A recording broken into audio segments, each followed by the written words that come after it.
Chers amis, bonsoir. La première fois que nous avons accueilli Arnaud Tessier au Mercredi de la Nare, c'était en 2004 pour son Lyotet. Et depuis, eh bien, très régulièrement, Arnaud Tessier vient nous voir avec un nouveau livre, ce qui fait que nous avons vu son œuvre se développer au fil des années. Et cette année, c'est un livre qui est consacré à l'énigme Pompidou-De Gaulle. Alors Arnaud, bonsoir. Je vais vous laisser le soin de présenter votre travail et ensuite, si vous le voulez bien, vous répondrez à nos questions. Je vous en prie.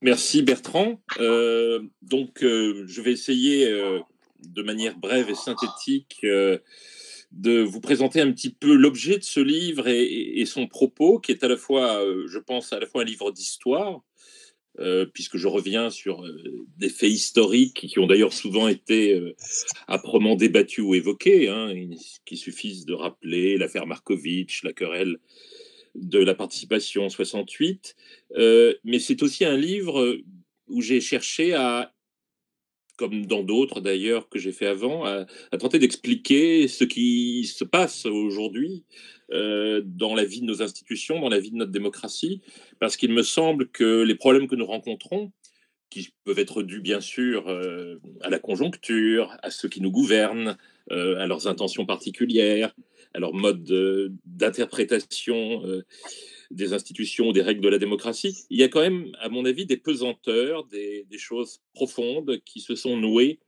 dans un passé qui nous paraît assez lointain maintenant, mais qui en réalité est un passé très vivant. L'autre jour, j'ai eu un échange fort intéressant avec Julian Jackson dans le cadre d'une institution dans laquelle je travaille et qui est consacrée à De Gaulle, la Fondation Charles de Gaulle. Julian Jackson disait, mais De Gaulle, de toute façon, ça appartient à votre passé. Et je dis non, je ne suis pas d'accord. De Gaulle n'appartient pas qu'à notre passé, il appartient à notre présent. Ce n'est pas comme Churchill, qui effectivement appartient au passé britannique. De Gaulle, nous vivons dans des institutions évidemment façonnées par De Gaulle, mais De Gaulle reste vivant parce que les problèmes qu'il a abordés, la façon dont il les a traités et la façon dont il a fait vivre les institutions, c'est quelque chose qui aujourd'hui nous concerne très directement, puisque nous sommes très exactement dans un schéma constitutionnel, dans un schéma politique où les leçons de ce que De Gaulle a fait et puis les difficultés qu'il a rencontrées, tout ça est une matière vivante. Ça, c'est quelque chose donc qui me paraît évident à travers ce duo étrange qu'ont formé Georges Pompidou et Charles de Gaulle. La deuxième chose qui m'a beaucoup frappé en préparant ce livre, c'est quelque chose qui n'a rien d'original, mais qui m'a beaucoup frappé quand même parce que j'ai été amené à relire beaucoup ce que De Gaulle a écrit, les documents, les livres, ses mémoires, les mémoires de guerre, bien sûr, les mémoires d'espoir, évidemment. Et ce qui est frappant, c'est la façon dont De Gaulle conçoit le temps. Ça, j'avais déjà un petit peu parlé de ça dans mon livre précédent, De Gaulle 1969, mais ça m'a frappé plus encore. De Gaulle parle de la période qui va de 18 juin 40 à son départ, en avril 69, comme d'un fil continu qui a été interrompu fâcheusement par la Quatrième République, mais qui est un fil continu et qui fait, en fait, quand on y réfléchit, même pas 30 ans. Et ça m'obsède un peu parce que quand on parle de Gaulle, homme du 19e siècle, homme du passé, etc., je dis 30 ans, c'est extrêmement court. Et la ligne de force qui a été véritablement le guide de Gaulle pendant cette période de notre histoire, eh bien, ça s'étend sur un temps très court, puisque 30 ans, c'est ce qui nous sépare du traité de Maastricht. Alors, bien sûr, il y a un effet de génération, j'en suis bien conscient, mais après, quand même, pour les gens qui ont 40, 45 ans et plus, c'est impressionnant de penser que ce qui nous sépare de Maastricht, qui paraît quand même très court, pour ceux qui étaient adolescents ou adultes à cette époque, eh bien, c'est les 30 ans qui séparaient le 18 juin 40 du départ de De Gaulle. Et pendant ces 30 ans, il y a eu tout ce que vous savez. Donc, c'est quelque chose qui apparaît très clairement chez De Gaulle et je crois qu'il montre bien qu'il avait une perception des choses, de l'action politique, qui était quelque chose de vraiment vivant, de brûlant et de presque physique. et la sensation du temps qui passait, du temps qui allait lui manquer, je pense que c'est quelque chose qui explique aussi la façon très particulière qu'il avait d'aborder la politique et le gouvernement des hommes. Si on ne comprend pas cela, je pense qu'on ne comprend pas ce qui fait la différence entre De Gaulle et la plupart des autres hommes d'État ou gouvernants, et ce qui est la différence entre lui et Pompidou. Parce que je crois que cette temporalité singulière qui structure la pensée de De Gaulle était peu présente chez Pompidou et ne l'est devenue qu'à la fin de sa vie, au moment où il exerçait le pouvoir suprême et où tout d'un coup il a vu les choses s'agencer. Donc ça, c'est un petit peu pour le cadre général. Alors, Pompidou-De Gaulle, ce n'est pas une biographie en parallèle, ce n'est pas deux biographies croisées. Je l'ai intitulé, après beaucoup de réflexions, L'énigme, Pompidou-De Gaulle, pour raccrocher un peu l'intérêt sur quelque chose qui est une façon d'inverser le raisonnement habituel. On parle toujours de la rupture entre De Gaulle et Pompidou, et finalement, cette rupture est apparue longtemps, a posteriori, comme naturelle. Et aujourd'hui d'ailleurs, c'est fréquent de voir chez des gens qui sont d'ardents admirateurs de Pompidou et sincères admirateurs de Pompidou, la thèse qui s'est un peu installée, c'est de dire finalement Pompidou, c'est l'homme de la modernité et il est normal qu'il y ait une rupture avec De Gaulle parce que De Gaulle s'enfonçait dans le passé et Pompidou représentait une forme de modernité et une façon aussi de revisiter les institutions de la Ve République. C'était très frappant lorsqu'il y a eu le 50e anniversaire en 2019, le 50e anniversaire de l'élection de Georges Pompidou. J'étais très frappé. Il y a eu un grand colloque qui était très bien préparé par l'Institut Pompidou et où Emmanuel Macron est intervenu sur Pompidou.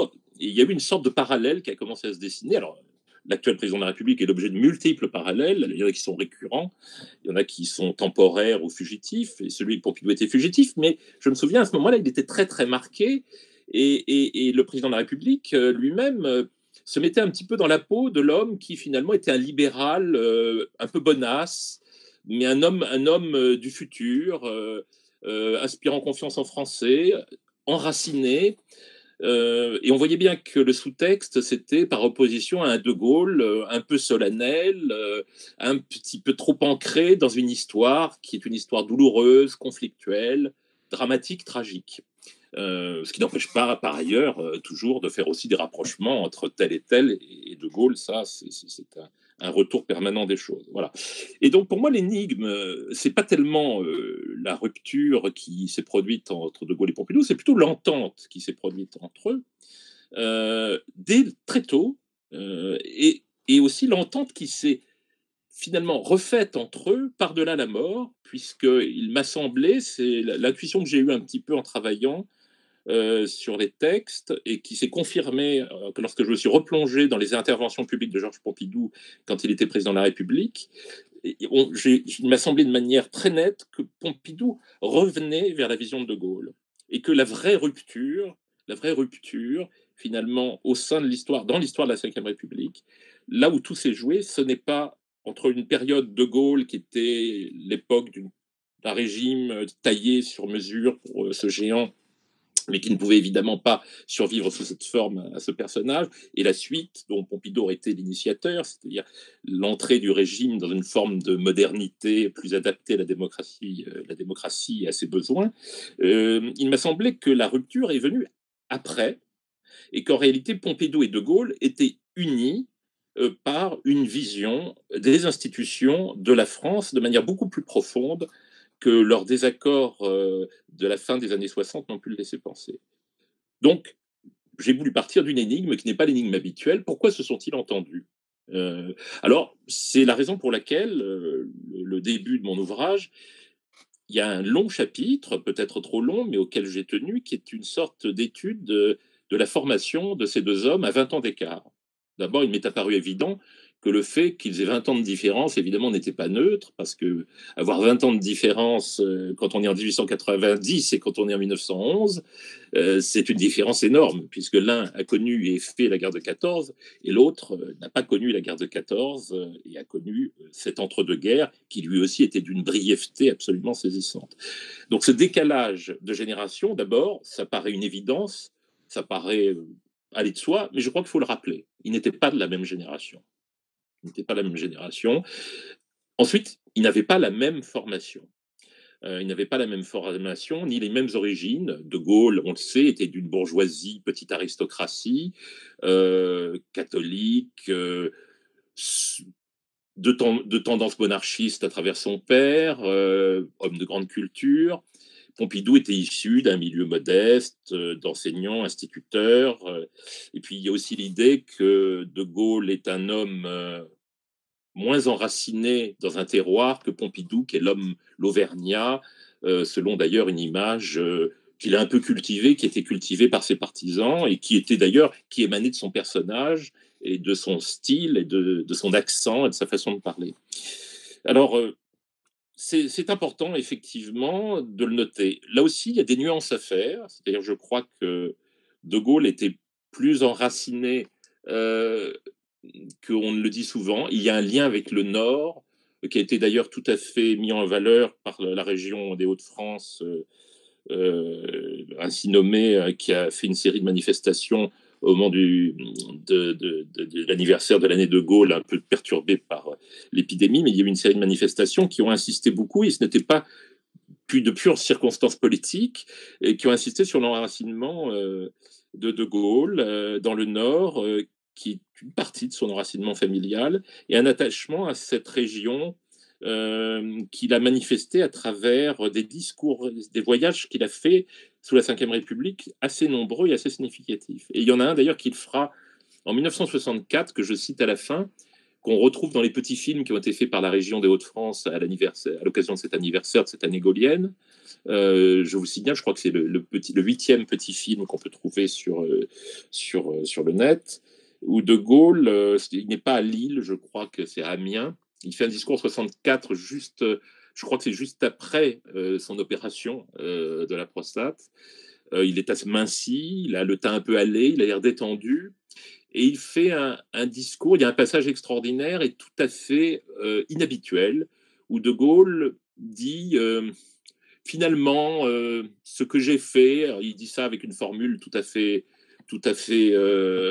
belle. J'essaie de la retrouver sans perdre de temps, mais je la trouve assez frappante.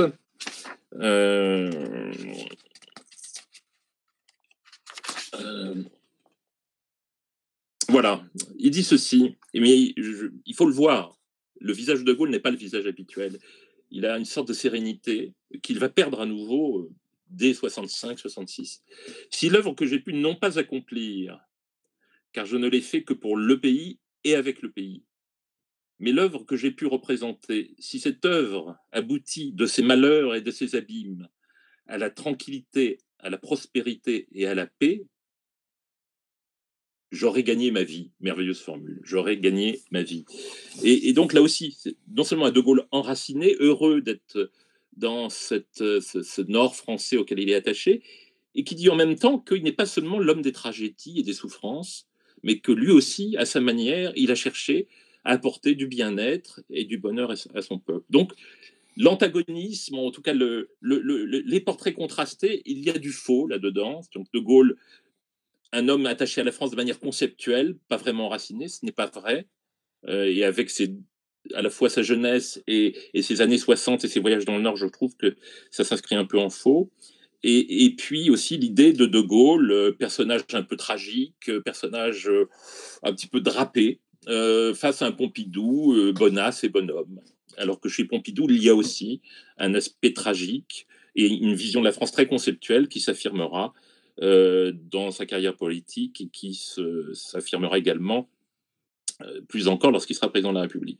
Donc j'ai un peu retracé leur parcours dans l'entre-deux-guerres, parce qu'il y a cette génération de différence, et puis il y a cette perception de la réalité qui est très différente, puisque De Gaulle va passer l'entre-deux-guerres, comme chacun le sait, à voir arriver avec souffrance et en même temps détermination pour tenter d'y sensibiliser, d'alerter les élites de son pays. Il voit arriver le retour de la guerre, il voit arriver la guerre, il voit arriver le nazisme, il voit arriver la défaite contre laquelle il essaie de lutter, et Pompidou, qui est plus détaché que cela, qui est vraiment le jeune normalien, vraiment typique. Je me suis pas mal immergé un peu dans le milieu normalien des années 30, en m'aidant de tout ce qui a pu être écrit, notamment par Julien Gracq, des amitiés de Pompidou, du profil de Pompidou, qui est celui d'un normalien, brillant, mais sans vocation particulière, et qui finalement hésite un peu sur son destin. Il part enseigner, mais on sent qu'il aimerait faire autre chose. Il lit énormément, on sent qu'il aimerait écrire, mais il n'écrit pas vraiment.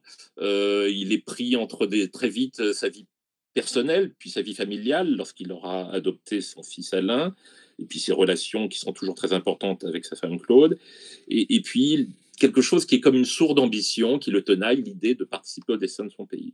Donc 2 hommes avec beaucoup de différences, des origines très différentes, mais quand même des points communs qui ne sont pas très apparents, mais qu'il faut déjà noter à cette époque.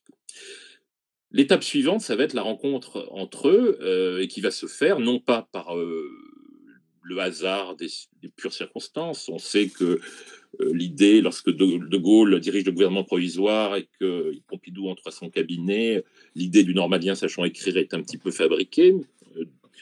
Pompidou entre au cabinet de Gaulle parce qu'il a souhaité y entrer, qu'il a mobilisé ses camarades normaliens comme René Brouillet, qui était son camarade Trotabas aussi, qui était dans l'entourage de Gaulle.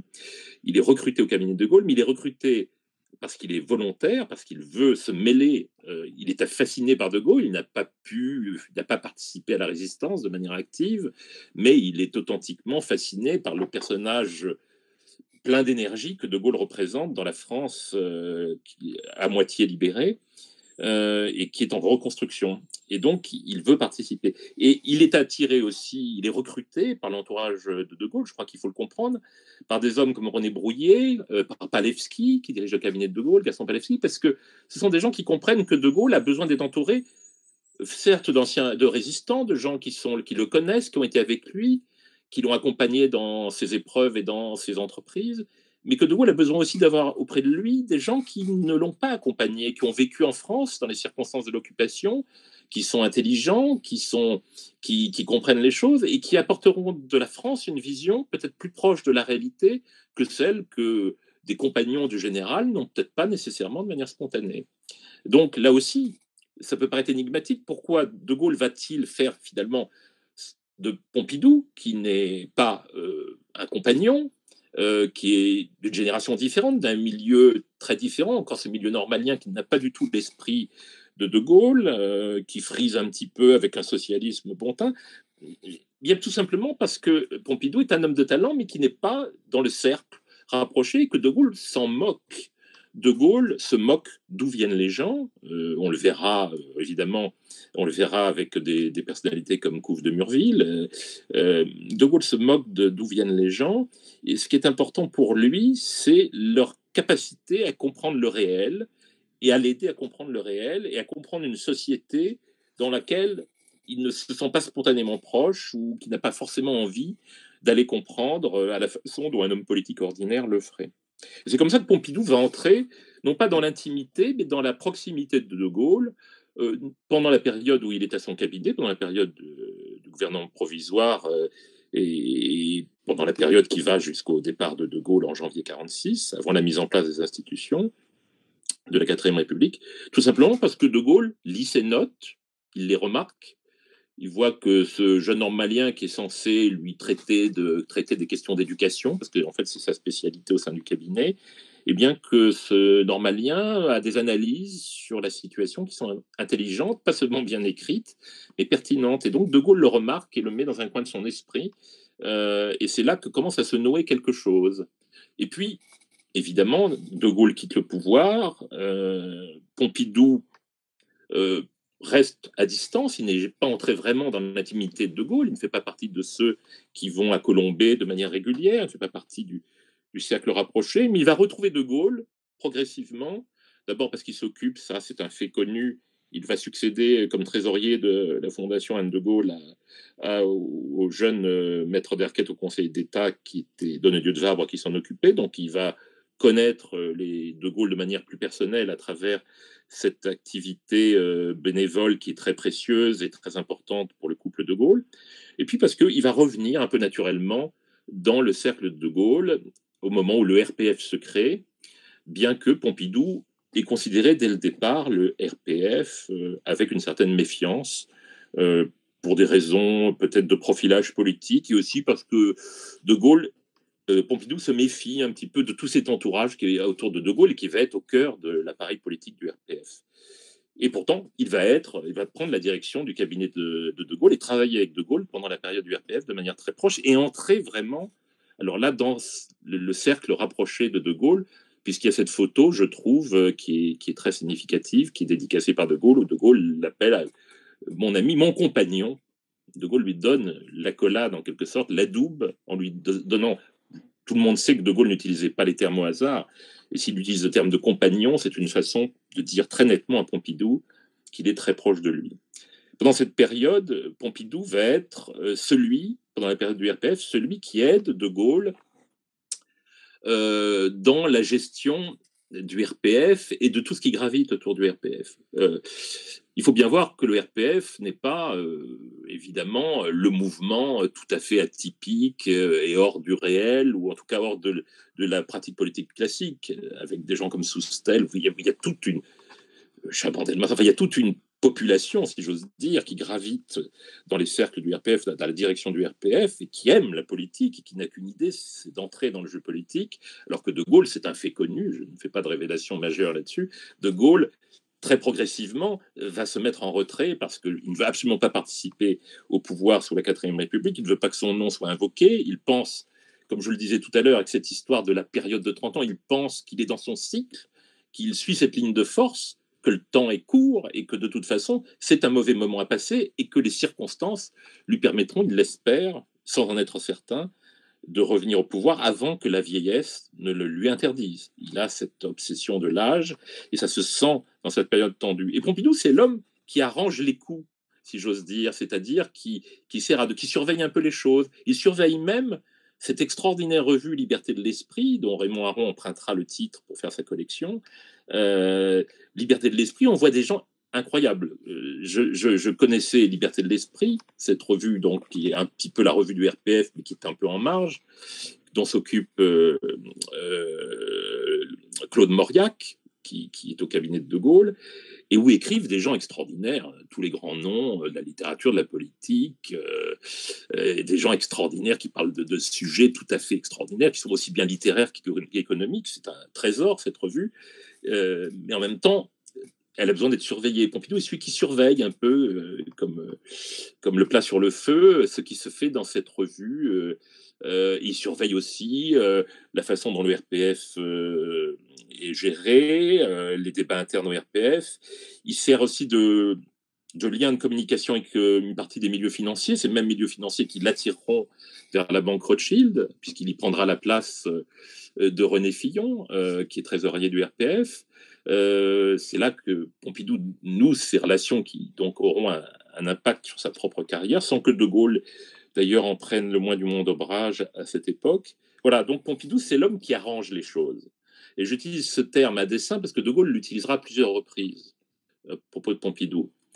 Il l'utilise comme toujours, c'est à double sens. Quand il dit Pompidou arrange les choses, eh bien, ça peut avoir une valeur positive. Et c'en a une incontestablement dans ces années 50. Il arrange les choses, parce que pour De Gaulle, il arrange des choses dont De Gaulle ne veut pas s'occuper, et il a besoin d'un homme de confiance, intelligent, fin, et qui comprend la manière dont il pense et qui comprend vite la manière dont il pense. Mais il y a un moment où il faut cesser d'arranger les choses. Et quand, en 69, après le référendum, De Gaulle part en Irlande, il dira à Bernard Tricot, je souhaite que Pompidou soit élu, vous m'êtes témoin que je l'ai toujours souhaité. Tricot, d'ailleurs, racle un petit peu à ce moment-là.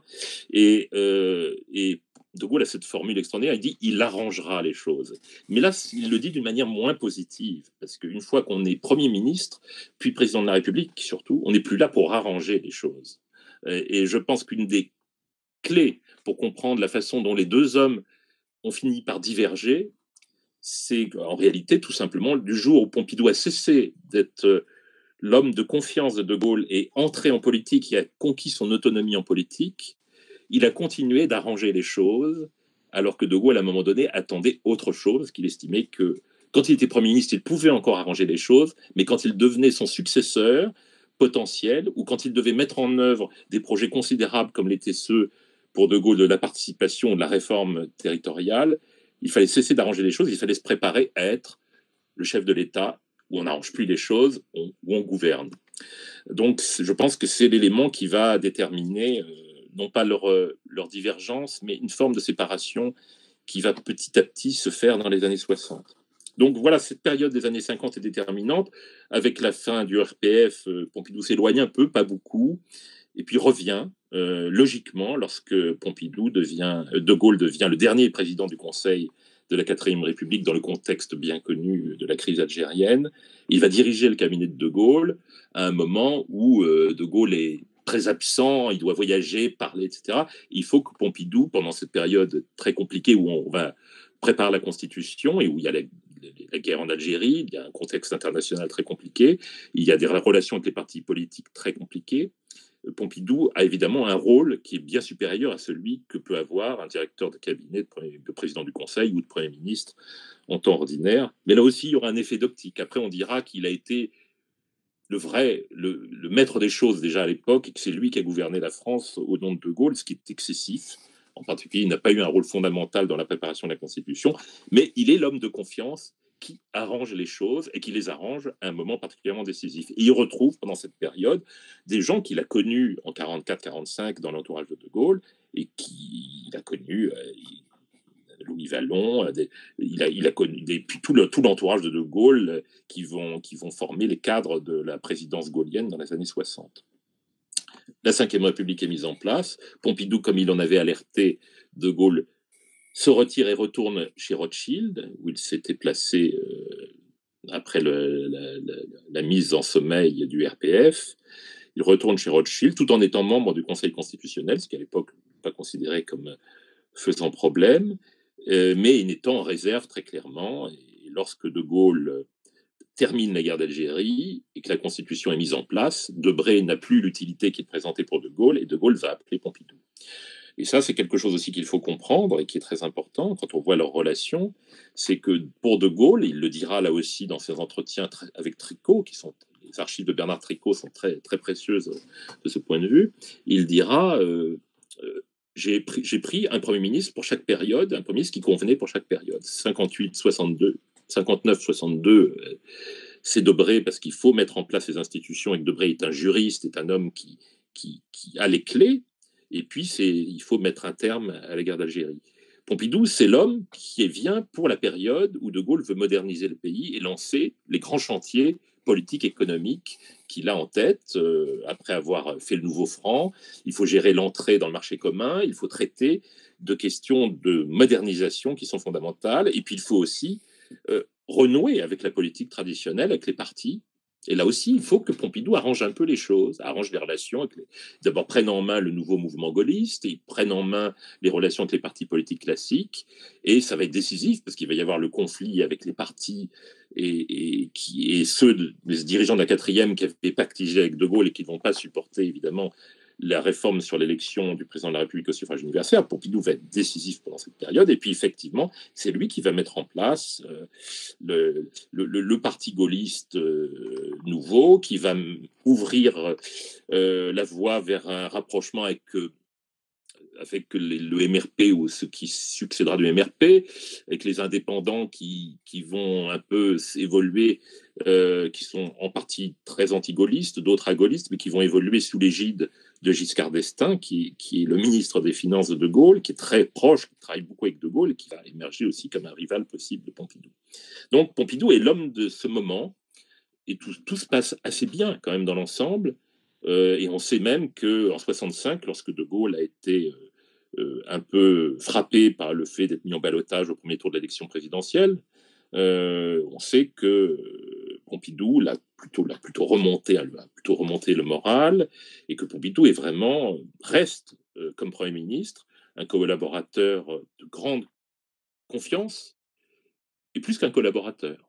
Je ne m'étendrai pas sur cet aspect des choses, mais j'ai essayé d'un peu de me replonger dans le mode de fonctionnement de la Ve République, et il est absolument patent que De Gaulle, chef de l'État, quels que soient les propos qu'il peut tenir, notamment pendant la fameuse conférence de presse de janvier 64, qui ressemble un peu à la séance de la flagellation de Louis XV au Parlement de Paris, quel que soit le verbe, De Gaulle respecte l'esprit, l'équilibre des institutions et évite d'empiéter sur les compétences du Premier ministre. Et même s'il donne les impulsions et intervient à certains moments sur certains sujets clés, on n'est pas du tout dans le schéma qu'on va connaître plus tard, et surtout à partir de la présidence Sarkozy, et puis depuis quelques années, sans entrer plus avant dans des détails bien connus. Le Premier ministre existe avec une densité réelle, ce qui n'empêche pas De Gaulle d'être De Gaulle, et ce qui n'empêche pas la Ve République d'être la Ve République. Alors, quant à l'aspect un petit peu directif ou autoritaire qu'on a prêté à cette période, on voit très bien à laquelle Pompidou aurait commencé à mettre fin, et que la libération venant littéralement avec Valéry Giscard d'Estaing, sans compter la suite, on voit aussi que là aussi le temps, on n'a pas la perception correcte du temps, c'est-à-dire que cette affaire, ce gouvernement à deux têtes quand même, même si celle de De Gaulle émerge davantage, qui est la Ve République dans les années 62, 65, 66, c'est une période où on sort à peine de la guerre d'Algérie, où De Gaulle est obsédé par l'idée que l'armée puisse être infiltrée par des adversaires du régime. Je vous recommande la lecture du livre de Maurice Weiss sur le putsch d'Alger, où il dit de manière quelquefois assez explicite les craintes qu'a pu avoir De Gaulle, la conjonction entre le putsch et l'essai qui devait avoir lieu au Sahara, l'essai nucléaire qui devait avoir lieu au Sahara. Enfin, De Gaulle a vraiment cette crainte, et donc on est sur une période sous tension. Et donc De Gaulle est vraiment dominé par cela. Et il a besoin d'un homme comme Pompidou pour tenir l'appareil de l'État dans un contexte qui est un contexte où la guerre civile, le risque de guerre civile est encore tout proche. On perce cette notion des choses avec ce temps qui se ratatine dans des périodes qui ont suivi et dont la densité historique est, tout le monde en conviendra, moins riche et moins puissante. Et De Gaulle va se rendre compte, notamment lorsqu'il commence son deuxième mandat, qu'il a vraiment très peu de temps, que le temps passe très vite. Il a 74 ans, ce qui aujourd'hui est peu de choses, mais ce qui à l'époque est considéré déjà comme un grand âge. Et puis surtout, il a des inquiétudes pour sa santé, il est presque aveugle, il a dû être opéré, et il a cette obsession du vieillissement, il a peur de ne pas avoir le temps. Ce qui explique d'ailleurs la façon, quelquefois jugée à juste titre un peu brutale, dont l'affaire algérienne a été réglée dans ces derniers temps. C'est ce manque de temps qui l'obsède. Et la succession. Il sait que Pompidou est l'homme qui se dessine pour lui succéder. Je crois qu'il l'accepte et l'admet, parce qu'il n'a pas tellement d'autres solutions qu'un homme comme Pompidou. Mais bien sûr, ça peut créer l'idée qu'on a un successeur éventuel est toujours une source de friction. Mais enfin, la confiance entre les deux hommes demeure, sauf qu'à partir de 66, De Gaulle, qui voit le temps passer, repense à la question sociale, qui pour lui est quelque chose de fondamental depuis la guerre, depuis ses discours célèbres d'Oxford, depuis le discours de Bagatelle à l'époque du RPF, avec cette idée qui s'est nouée petit à petit, qui s'est développée dans son esprit, qui n'est pas seulement une idée des gaullistes de gauche, qui est une idée qui est profondément ancrée en lui, que le capitalisme est confronté à des contradictions très violentes qui apparaîtront dans toute leur puissance et leur crudité le jour où le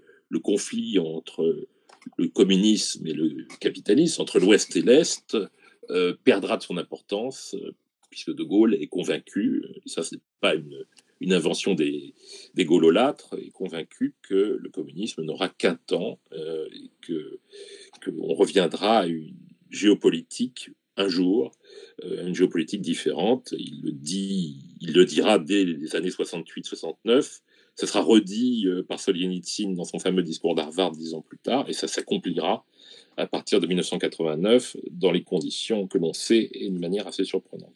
Donc, il y a cette question sociale, il y a cette question de la participation, sur laquelle on va, je pense, avoir des éléments importants parce qu'il y a des travaux qui ont été faits, notamment à la Fondation de Gaulle, qui permettent de mieux connaître ce qui paraît aujourd'hui peut-être comme une sorte de mot un peu creux et valide, alors qu'en réalité, il s'agissait de quelque chose d'assez profondément ancré dans l'esprit de Gaulle et d'assez précis, c'est-à-dire l'idée que la participation, ce n'était pas seulement la participation au fruit de la croissance, la participation au profit de l'entreprise, puis ça allait bien au-delà, c'était le prolongement de la citoyenneté dans l'ordre civil sur le prolongement de la citoyenneté dans l'entreprise. Je vais y revenir dans un instant.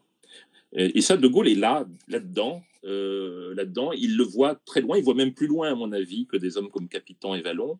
C'est pour ça qu'il ne faut pas l'enfermer, le thème de la participation, dans le gaullisme de gauche. Il voit très loin, mais tellement loin que les autres ne le voient pas et que Pompidou ne le voit pas. Et Pompidou, surtout, ne voit pas ce qui est en train de se passer. Lorsque De Gaulle dit il faut bâtir une politique sociale, Pompidou dit ah oui, mais il faut qu'on ait une conjoncture économique meilleure, etc. Et tout le monde s'extasie sur ce raisonnement aujourd'hui, sur le réalisme de Pompidou. Et en réalité, c'est De Gaulle qui avait raison, puisque la crise sociale va arriver dans la foulée de 68. Et il faudra finalement, si j'ose dire, tout lâcher avec les accords de Grenelle, parce que les choses n'auront pas été préparées en amont. Donc ça va être une source de divergence entre eux, assez puissante. Ça va être la principale source de divergence en réalité. Et c'est la raison pour laquelle De Gaulle aurait voulu se séparer de Pompidou en 67, mais n'a pas pu. Il voulait se séparer de Pompidou, ça c'est clair, non pas parce qu'il n'aimait plus Pompidou, mais parce que Pompidou avait fait son temps. Il avait fait les 5 ans pendant lesquels il fallait... Bon, les élections de 67 ont été très difficiles, une majorité très faible. Couve de Murville, qui était déjà une possibilité, ou un homme comme Guichard, qui était l'autre possibilité, ça n'allait pas. Bon, Couve de Murville, en plus, était battu aux élections législatives. Puis de toute façon... Pompidou était nécessaire avec cette assemblée qui était extrêmement difficile, l'assemblée de 67. Donc il garde Pompidou, et puis évidemment va survenir 68, que De Gaulle avait prévu, mais pas sous cette forme, et pas à une échéance aussi rapprochée. Il l'avait prévu puisqu'il avait quand même l'idée qu'il fallait mettre en œuvre une politique sociale et une politique de rapprochement avec la société. Il avait le projet de référendum sur la participation, et c'était quelque chose qui est antérieur à 68. Simplement, il était pris de court par quelque chose qu'il n'avait pas prévu, qui était un mouvement étudiant. Mais le mouvement étudiant va donner quelque chose de très différent. Alors, je ne vais pas revenir sur 68 et les divergences qui ont été souvent soulignées entre De Gaulle et Pompidou, et qu'on met toujours à l'avantage de Pompidou en disant que c'est Pompidou qui a bien compris ce qui se passait en 68, et c'est lui qui a mis fin à 68. Je pense, alors là aussi, il y a des éléments très précieux dans ce que Bernard Tricot a noté à l'époque et dans les documents qu'il a laissés. Ce n'est pas du tout aussi net. Je pense que Pompidou a cru sincèrement, et avec lui d'ailleurs son entourage proche, le milieu du patronat français qui était très proche, a cru vraiment que 68 avait pris de l'ampleur à cause du mouvement social qui s'était vite greffé sur le mouvement étudiant, et le mouvement social, elle est résolu par les accords de Grenelle, mais on oublie toujours qu'ils n'ont rien résolu du tout, et que ce qui a résolu la crise, c'est le retour de Gaulle de Baden-Baden et le discours du 30 mai 68. C'est ça qui a mis fin, qui a dénoué les choses, selon la formule célèbre de Raymond Aron: un homme parle et la comédie est finie. Et là, il y a vraiment des choses importantes à rappeler qui sont intéressantes dans les archives, en particulier Pompidou s'obstine un petit peu dans cette façon de sous-évaluation de ce qu'a été 68, en fait. Et il veut essayer de dédramatiser le discours de Gaulle du 30 mai. Il fait passer, c'est un document étonnant, il fait passer pendant le Conseil des ministres à Bernard Tricot, à la sortie du Conseil des ministres, il remet une petite note à Tricot, le fameux Conseil des ministres du 30 mai, avant le discours, au secrétaire général de l'Élysée, en lui disant faites en sorte que De Gaulle, le général, ne parle surtout pas de fasse aucune référence à l'article 16, ni ne dramatise à l'excès le discours. Or, De Gaulle ne va pas en tenir compte, si tant est que Tricot lui montrait le papier, puisque De Gaulle va faire explicitement référence, au contraire, à la mise en œuvre éventuelle de l'article 16, et va explicitement donner une intensité dramatique à son discours, sans laquelle, peut-être, le discours n'aurait pas eu l'effet qu'il a eu. Donc on voit là aussi qu'il y a une différence d'appréciation qu'on met toujours à l'avantage de Pompidou et au désavantage de De Gaulle, et je suis convaincu en réalité que ce n'est pas le cas, et que pour le coup c'est De Gaulle qui a vu plus juste que Pompidou, malgré l'extrême finesse d'analyse de Pompidou. Voilà, là aussi il y a un petit peu des légendes, et ce malentendu malaise va se résoudre par une sorte de jeu un peu curieux qui va faire que Pompidou veut rester sans vraiment rester. Il va y avoir au début de juillet 68, après la victoire massive aux élections, une sorte de jeu un peu étrange, je m'en vais pas, et puis finalement Pompidou va partir parce que De Gaulle a décidé de nommer Couve de Murville. Et dans mon livre, je cite un document qui est un document tout à fait étonnant, où De Gaulle donne sa conception de la participation. Il définit la participation dans un document qui est manuscrit, il est assez long, et qui est très net. Et je pense que c'est à l'intention de Tricot et de Couve de Murville. Je vous dis juste le début. Au point où en est l'évolution, notamment celle des esprits, je crois que la participation dans le domaine économique et social est à établir pour l'essentiel, comme ceci. 1. Participation au résultat de l'entreprise. 2. Participation à la marge de l'entreprise.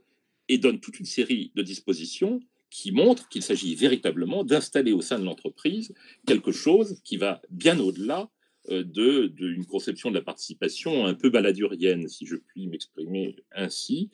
Et quand j'ai lu ce texte à Alain Supiot, qui est vous savez, un grand spécialiste du droit social, et qui d'ailleurs a établi de manière très, très claire que depuis l'origine, De Gaulle a mis en place une forme de constitution sociale de la Ve République qui est bien abîmée aujourd'hui. Quand j'ai montré ce texte à Alain Supiot, il m'a dit c'est presque les lois Auroux. Voilà, donc telles qu'elles seront adoptées au début du septennat de Mitterrand. La suite est connue. Donc Pompidou s'en va, mais avec l'assurance quand même qu'il est le dauphin, et il est probable que De Gaulle n'en voit pas d'autres.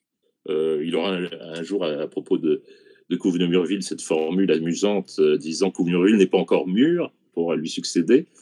C'est assez drôle.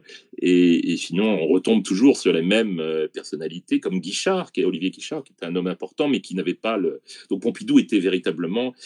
mais évidemment, ce qui va empoisonner les relations entre les deux hommes, c'est d'abord l'affaire Markovitch, sur laquelle je reviens, non pas pour y apporter, je vous rassure, des révélations spectaculaires, parce que je crois que, comme me disait Pierre-Louis Blanc au téléphone, le secret de l'affaire Markovitch, peut-être qu'Alain Delon le connaît, mais en tout cas, cette affaire n'a jamais été résolue, et même quand Pompidou est devenu président de la République, il n'a pas cherché véritablement à réouvrir le sujet. Ce qui est certain, c'est que ça a créé une sorte de discordance, puisque Pompidou a trouvé que De Gaulle n'était pas assez en empathie avec ce qu'il vivait.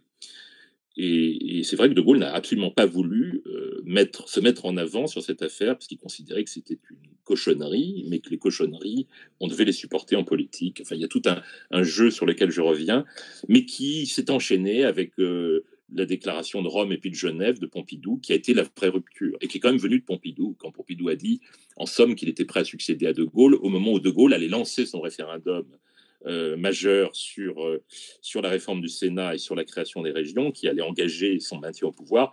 Il a considéré que Pompidou, en se posant publiquement à 2 reprises de surcroît au début de l'année 69 comme un successeur quasi établi et disponible, il lui faisait perdre déjà une partie des soutiens qu'il pourrait obtenir au référendum, dont le résultat sera finalement plus serré.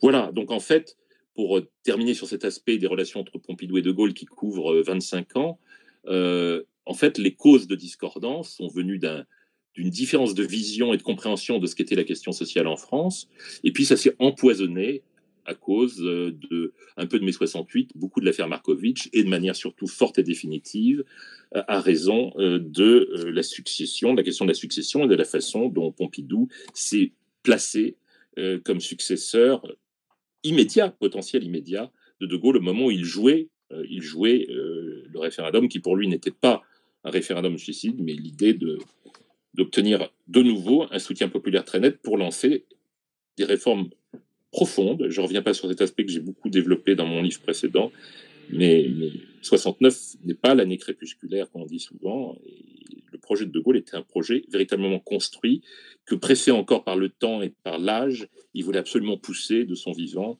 et qu'il n'a pas pu véritablement lancer à cause de ce référendum perdu, et perdu de peu. Dernier point, c'est De Gaulle qui s'éloigne, et puis De Gaulle qui meurt en 70, et la présidence Pompidou, sur laquelle je vais être très bref, parce qu'en fait, elle se déroule en 2 temps. Il y a un premier temps où c'est la période Chaban-Delmas, et puis il y a un deuxième temps qui est la période Mesmer. Et c'est intéressant de voir qu'il y a un basculement. Au début, Pompidou est vraiment... tout le monde s'extasie. J'ai cité des passages assez drôles de certains livres, comme ceux de Françoise Parturier, qui est une sorte de gaullienne de gauche, comme l'était Françoise Sagan, assez amusante. Et elle décrit un petit peu tout ce petit monde ébouriffé qui est ravi de l'élection de Pompidou, les Dormesson, etc., de l'époque, etc. Enfin, tout ce qui. On a l'impression qu'on est libéré d'une France un peu empesée et que la modernité arrive, et puis le style des Pompidou s'y prête, alors qu'il est assez simple. En réalité, il est authentiquement simple. Il n'y a pas finalement, dans leur façon d'habiter l'Élysée, ils ont trouvé d'habiter la fonction.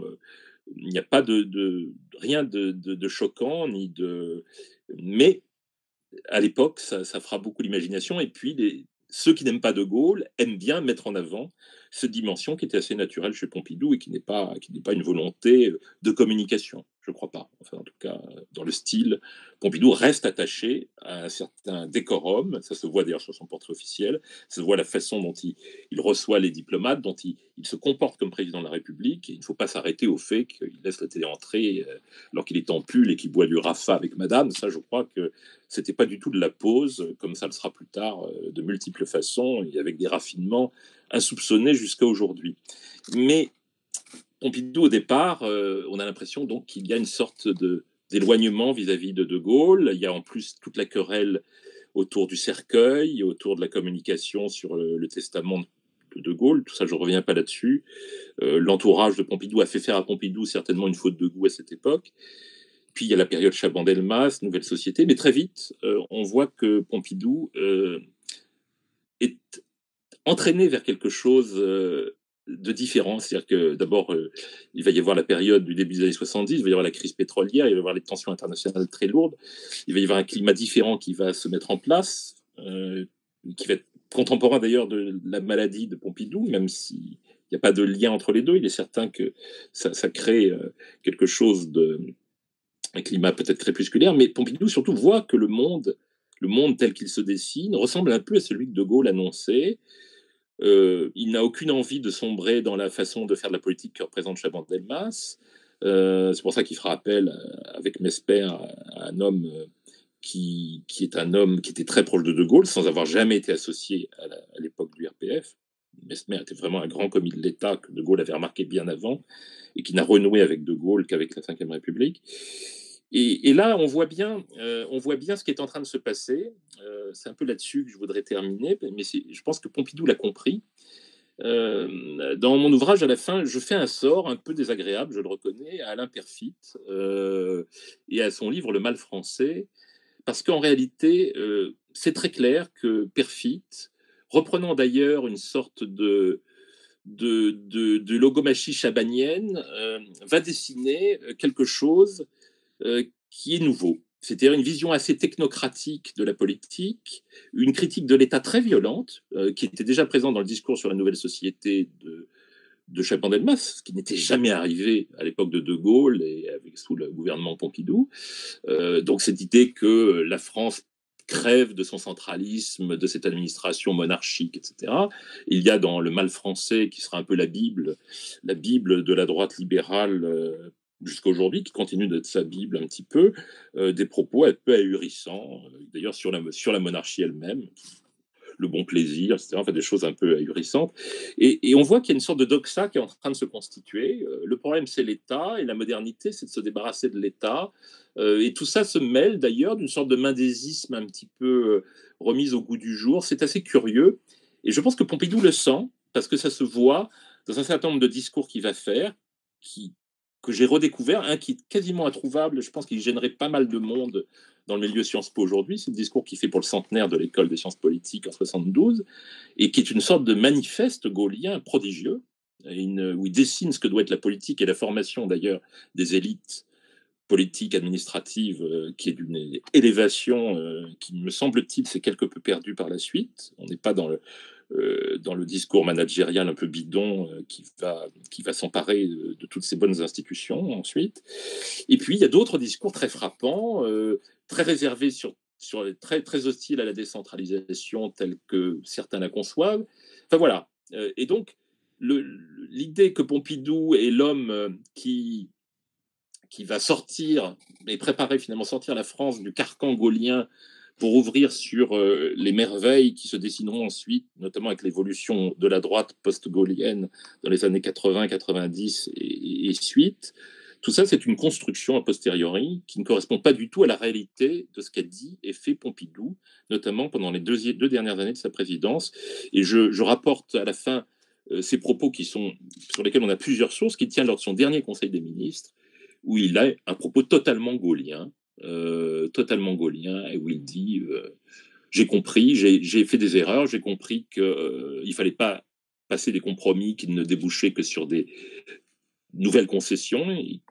Il y a tout un discours sur l'État extrêmement musclé. Je cite d'ailleurs, dès 70, il fait ce discours devant le Conseil d'État qui est extrêmement puissant, où il dit au Conseil d'État, ne vous lancez pas trop, vous avez défendu les libertés individuelles, vous avez rétabli un certain équilibre entre l'individu et l'État, mais n'allez pas trop loin, parce qu'il y a de nouvelles forces qui arrivent, des forces économiques, et la vraie menace pour l'individu, ce sont des groupes, des intérêts très organisés qui vont écraser l'individu et contre lesquels il n'aura comme seule ressource que le soutien de l'État. Pompidou dit cela dès 70, lorsqu'il va devant le Conseil d'État, et donc il a en quelque sorte, je pense, renoué, après cette divergence un peu contextuelle de la fin des années 60, je pense qu'il se réconcilie avec la vision gaulienne et que tout ce qui a été dit après est un peu une reconstruction, et que le problème viendra plutôt des pompidoliens ou des post-pompidoliens.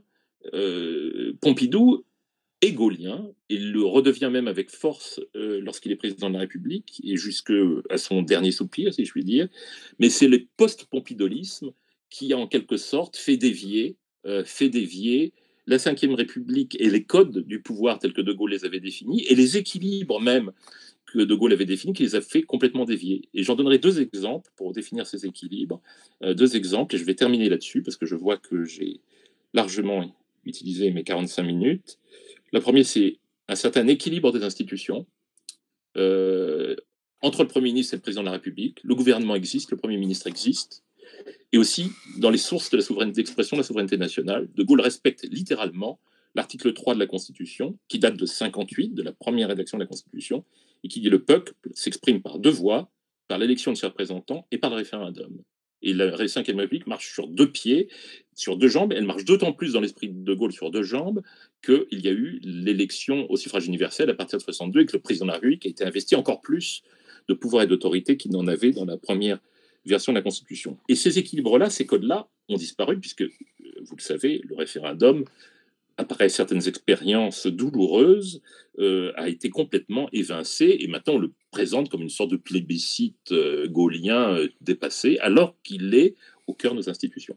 Le deuxième élément sur lequel je termine vraiment, et le contexte actuel s'y prête particulièrement, c'est que pour De Gaulle, il y a la constitution politique, mais la Ve République, ce n'est pas seulement une constitution politique au sens étroit du terme, c'est aussi une constitution sociale, telle qu'Alain Supiot en a dessiné les contours avec beaucoup de force et en vrai juriste.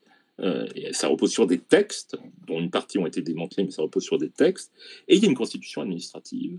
Et pour De Gaulle, l'administration agit dans une temporalité qui n'est pas celle du calendrier électoral et des mouvements, des ressauts de l'opinion, mais qui est une temporalité qui est à la fois la longue durée, mais aussi l'urgence. Et donc, l'administration est une des bases de la démocratie, et l'administration telle que la voit De Gaulle, c'est pas une administration soumise, c'est une administration avec des corps, avec des statuts, et avec un enracinement dans des traditions, dans des règles, qui sont un élément d'équilibre face à un politique qui peut facilement se laisser dérégler par la recherche du court terme et de la popularité à bon marché. Et je trouve que cet équilibre-là est aussi une des clés fondamentales de la Ve République, qui a été complètement oubliée par la droite post-gaulienne, un post-gaullisme qui est devenu très à droite, si j'ose dire, et qui est complètement oublié aujourd'hui. Plus de référendum et une administration qui subit aujourd'hui, en ce moment même, un traitement très révélateur de ce point de vue-là, puisqu'on veut aller vers une administration plus liquide, beaucoup plus liquide que celle que De Gaulle avait refondée en 1945 et refondée encore en 1958. Donc, finalement, en réalité, nous avons une constitution politique qui n'est qu'à moitié appliquée, une constitution sociale très atteinte et une constitution administrative qui est en train de passer à la trappe. Donc vraiment, la vraie césure pour moi a commencé après la disparition de Pompidou et avec ce roman de la Ve République dont, je ne veux pas m'acharner sur lui, Alain Peyrefitte a été finalement le premier chantre et finalement repris et imité et développé par une pensée beaucoup plus faible encore depuis plusieurs décennies. Voilà, je vous remercie.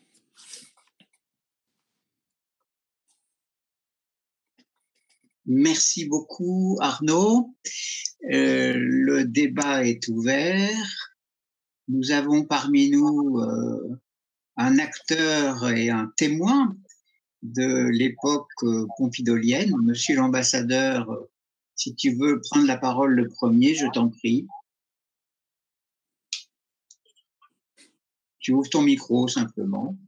Voilà. Voilà, c'est bien. Oui, j'ai beaucoup aimé, bien sûr. Vous m'entendez là? Oui, tout à fait. Oui. J'ai beaucoup aimé le livre. Hein, je vois d'ailleurs que c'est le produit vraiment d'une réflexion, un regard vraiment de très loin et de très haut, j'allais dire, sur l'époque. Et surtout aussi, j'ai beaucoup aimé son écriture, je dois dire, parce que je pense que c'était déjà le cas, bien sûr, des livres précédents, mais dans celui-ci, vous avez mis beaucoup de littérature. Je veux dire, c'est un livre d'écriture, vraiment, auquel je pense vous avez beaucoup investi.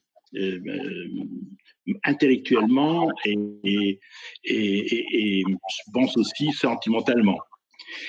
Non, moi, la question que je voulais poser, c'était sur, bien sûr, c'est dans mes cordes, c'est l'aspect, vous avez beaucoup parlé de la constitution, de la participation, de la constitution sociale, de ce désaccord là-dessus. Mais moi, je voulais introduire l'aspect politique étrangère, dont vous parlez peu, très peu, parce que je me souviens bien que en 1969, pendant la campagne électorale, déjà, la campagne présidentielle de Pompidou, je me souviens de Chirac également avait beaucoup participé à cette campagne. C'est à ce moment-là que j'avais fait sa connaissance à Lille, puisque j'étais à ce moment-là, je suis natif du Nord, mais près de Lille. Ce qui nous, évidemment, donc Chirac était venu à Lille pour faire la campagne pour Pompidou, et le thème majeur de son discours que j'avais retenu, c'était le retard qu'avait pris la France sur l'Allemagne. C'était capital, il l'avait développé très longtemps, et je pense que c'est le tournant, c'est ce qu'avait également intériorisé Pompidou. À l'époque, il y avait un retard très fort qui menaçait vraiment la France et la société et l'économie française. Et c'est évidemment le motif principal pour lequel il a fait venir la Grande-Bretagne pour équilibrer l'Allemagne, parce qu'il avait pris conscience que l'Allemagne, Chirac l'avait très bien dit dans ce discours à Lille, que j'ai encore bien en mémoire, l'Allemagne devenait trop forte pour l'Europe, beaucoup trop forte. Et ça, c'était déjà 69. Donc, c'était en quelque sorte je pense, une réalisation d'une certaine, bon, bien sûr, de l'échec un peu de la politique de réconciliation franco-allemande qui avait mené De Gaulle et qui avait été sabotée ensuite et qui n'avait pas donné en tout cas les fruits escomptés. Le deuxième aspect, le deuxième virage, j'allais dire, auquel j'avais été très sensible en 69, c'est la politique arabe. Parce que je ne sais pas si d'ailleurs, je n'ai pas retrouvé, je pense qu'à un moment, vous y faites une allusion rapide. Vous dites que d'ailleurs, la politique arabe, c'est vraiment Pompidou qui l'a mise en route. Parce que, bon, bien sûr, De Gaulle avait fait le calcul avec la fin de la guerre d'Algérie et puis ensuite 67, sa position sur Israël, la guerre de 6 jours, de renouer, disons, ce qu'on a appelé la politique arabe de la France, bon, aussi de façon souvent péjorative. Mais en fait, bon, le premier acte important de la présidence de Pompidou, tout de suite, en 69, ça a été l'affaire des vedettes libyennes,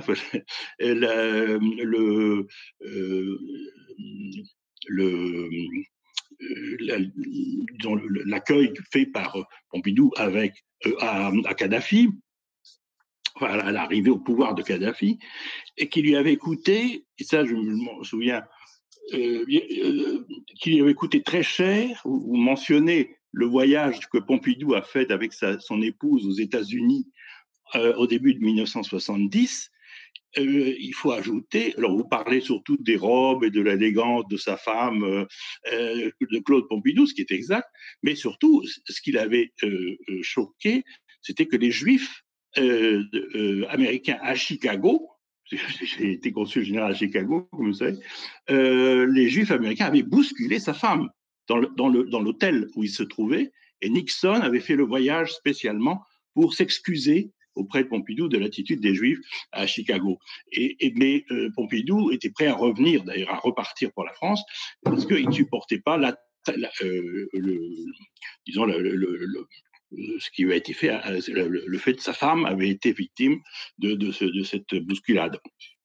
Donc, et ça, bon, il y a un homme dont vous ne parlez pas du tout, je pense, il n'a pas du tout été cité, c'est notre ami Philippe de Saint-Robert. Parce que Philippe de Saint-Robert, qui ensuite, on aurait pu penser, qui était lié aux gaullistes de gauche, à notre République, etc., mais qui s'est converti complètement au pompidolisme, parce qu'en effet, comme vous le dites, il avait pressenti dans Pompidou le côté gaullien, et le côté gaullien surtout sur la politique étrangère, notamment, je pense. Pas sur la politique. Philippe de Saint-Robert, enfin, je ne pense pas qu'il c'était sur la participation, ou sur la politique économique, mais c'était sur la politique étrangère. Vous voyez, dans Pompidou, un vrai successeur de Gaulle. Oui, alors, ce qui est sur la. Bon, je pense qu'il faut. J'en avais parlé un petit peu plus dans mon livre précédent. C'est vrai que j'ai pas approfondi beaucoup, mais je parle un petit peu quand même de la question de l'entrée de la Grande-Bretagne dans le marché commun. Effectivement, sur cette question de l'Allemagne, d'ailleurs, De Gaulle, à la même époque, dans les Mémoires d'Espoir, il y a un passage absolument saisissant où De Gaulle dit l'Allemagne, de toute façon, il raconte la façon dont il a reçu Adenauer et ce qu'il a voulu faire avec Adenauer. Il dit de toute façon, il était clair dès l'origine que l'Allemagne allait se servir, allait reconstituer sa puissance économique et ensuite s'adosser à l'Europe pour reposer la question de ses frontières et surtout de son unité. Il écrit ça dans les Mémoires d'Espoir en 69 et c'est assez saisissant de voir que c'est exactement ce qui s'est passé. Simplement, je pense, je cite, je l'avais déjà cité dans mon livre précédent, ce passage des Mémoires d'Édouard His qui est assez saisissant quand même sur ses premiers entretiens avec Pompidou, président de la République, où Pompidou, bon, évidemment c'est ce que raconte His dans ses mémoires qui n'ont jamais été traduits en français, il n'y a aucune raison de mettre en doute son propos. Il dit qu'il est saisi par le fait que Pompidou lui dit qu'il faut sortir complètement l'Europe du carcan du Code civil et du droit napoléonien pour aller vers un droit beaucoup plus anglo-saxon, de façon à avoir un droit beaucoup plus propice au développement des entreprises et au développement de l'économie européenne, et que c'est pour ça qu'il veut faire entrer l'Angleterre. Il présente presque cela comme une sorte d'entente idéologique qui évidemment ne correspond pas du tout à la vision de De Gaulle. Mais ça n'est pas incompatible avec l'idée que Pompidou voulait équilibrer le poids de l'Allemagne devenu trop fort par l'entrée de la Grande-Bretagne. Simplement, De Gaulle, lui, restait convaincu que la Grande-Bretagne ne voulait pas jouer le jeu vraiment de l'Europe politique, qui ferait tout pour empêcher toute forme d'Europe politique, qu'elle serait uniquement dans une lecture de l'Europe purement économique et financière, avec l'idée aussi que l'Europe soit complètement neutralisée, se neutralise elle-même politiquement. Et c'est un petit peu quand même ce qui s'est passé. Je pense qu'il y avait quand même une divergence, et d'ailleurs dans ses entretiens avec Tricot en Irlande, De Gaulle en parle. C'est un de ses sujets d'inquiétude, la façon dont Pompidou va traiter ça. Sur la politique arabe, vraiment, enfin, c'est un sujet sur lequel on aura sûrement l'occasion de revenir dans les temps qui viennent. 67, évidemment, il y a eu le propos de Gaulle qui était interprété de la façon que l'on sait, parce que la formulation, évidemment, était assez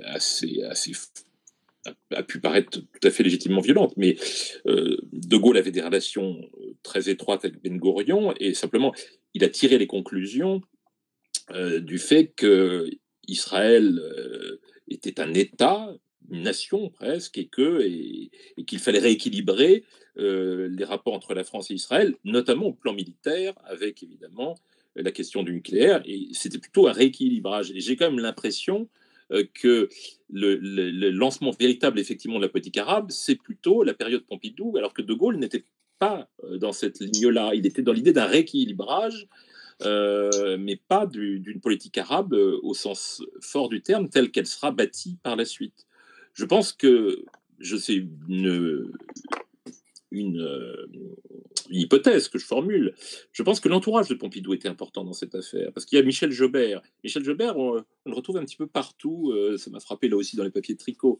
Lorsque De Gaulle est à Baden-Baden, Giscard d'Estaing, et qu'on croit que, bon, il pourrait bien ne pas revenir, Giscard d'Estaing prévient Tricot et dit, prévenez le Premier ministre que son entourage prêche l'idée répandue au CNPF que le problème c'est De Gaulle, et que mai 68 ne s'arrêtera que si De Gaulle s'en va. Et cite nommément Jobert, et d'après Tricot, Pompidou a remonté les bretelles de Jobert assez sévèrement à cette occasion, en lui disant: je ne veux en aucun cas qu'on puisse dire que j'intrigue pour le départ du général de Gaulle. Tout ça se passe vraiment dans ces 2 journées décisives. Et puis on retrouve Michel Jobert, un peu dans la querelle du cercueil, c'est-à-dire au moment où l'Élysée, malgré la volonté expresse de la famille, décide de rendre public le testament de Gaulle d'une manière telle que Pompidou puisse apparaître comme le seul héritier légitime, alors qu'évidemment, comme chacun sait, il détenait le testament de Gaulle depuis 1953, je crois, 54, et l'avait gardé parce qu'il avait été le principal collaborateur. Donc, je pense que l'entourage, et puis il y a des personnalités aussi comme Édouard Balladur, enfin, je pense que l'entourage de Pompidou, c'est un sujet très intéressant à aborder, et qu'il a joué un rôle très important dans certaines orientations de Pompidou à un moment donné. Mais il y a cette sorte de ressaisissement de Pompidou à la fin. Et vous savez, il y a eu une sorte de débat un peu étrange qui m'avait frappé à l'époque. J'avais une quinzaine d'années. Je me souviens très bien de Jacques Chirac à propos de ce fameux dernier Conseil des ministres, disant certains prétendent que le président de la République Pompidou n'était plus en possession de ses moyens. C'est monstrueux, c'est un mensonge monstrueux. Je me souviens, il avait insisté là-dessus. Bon, ça me revient. Et ce bruit assourdissant des mensonges monstrueux. Et quand j'ai revu les témoignages d'époque sur ce qu'avait dit Pompidou, personne n'avait prétendu que Pompidou n'était pas en possession de ses moyens. Simplement, les témoins présents avaient dit qu'il avait eu un discours extrêmement fort et énergique sur la façon dont on devait exercer le pouvoir et de la façon dont on devait considérer la façon de gouverner la France. Nul n'avait dit que Pompidou était livré une sorte de déchéance physique, au contraire. Et ce bruit qu'avait fait Jacques Chirac en prenant tout fait à contre-pied ce qui se disait, ça me frappe beaucoup avec le recul. Et je me dis que peut-être il y avait, mais c'est une hypothèse, parce que tout ça, évidemment, peut-être qu'il y avait dans l'entourage de Pompidou une influence qu'ils exerçaient déjà et de laquelle Pompidou voulait s'extraire, et dont on verra évidemment, bien sûr, les effets ensuite. Je pense toujours à cette sorte de rupture un peu idéologique qui s'est produite, mais non pas avec Pompidou, mais après Pompidou. Je voudrais rajouter simplement une chose. Vous avez cité le discours de Pompidou au centenaire de Sciences Po en 1972. C'est dans ce fameux discours que Pompidou cite Qui est l'étranger de Maurras, et là, le fameux chapitre où la France doit prendre la tête des puissances, enfin des pays secondaires, etc., pour équilibrer les blocs. Et cette citation, à l'époque, on m'avait dit que elle lui avait été mise sous le nez ou écrite par quelqu'un de nos amis qui travaillait au cabinet de Guichard, d'Olivier Guichard. Oui, effectivement, il y a cette référence.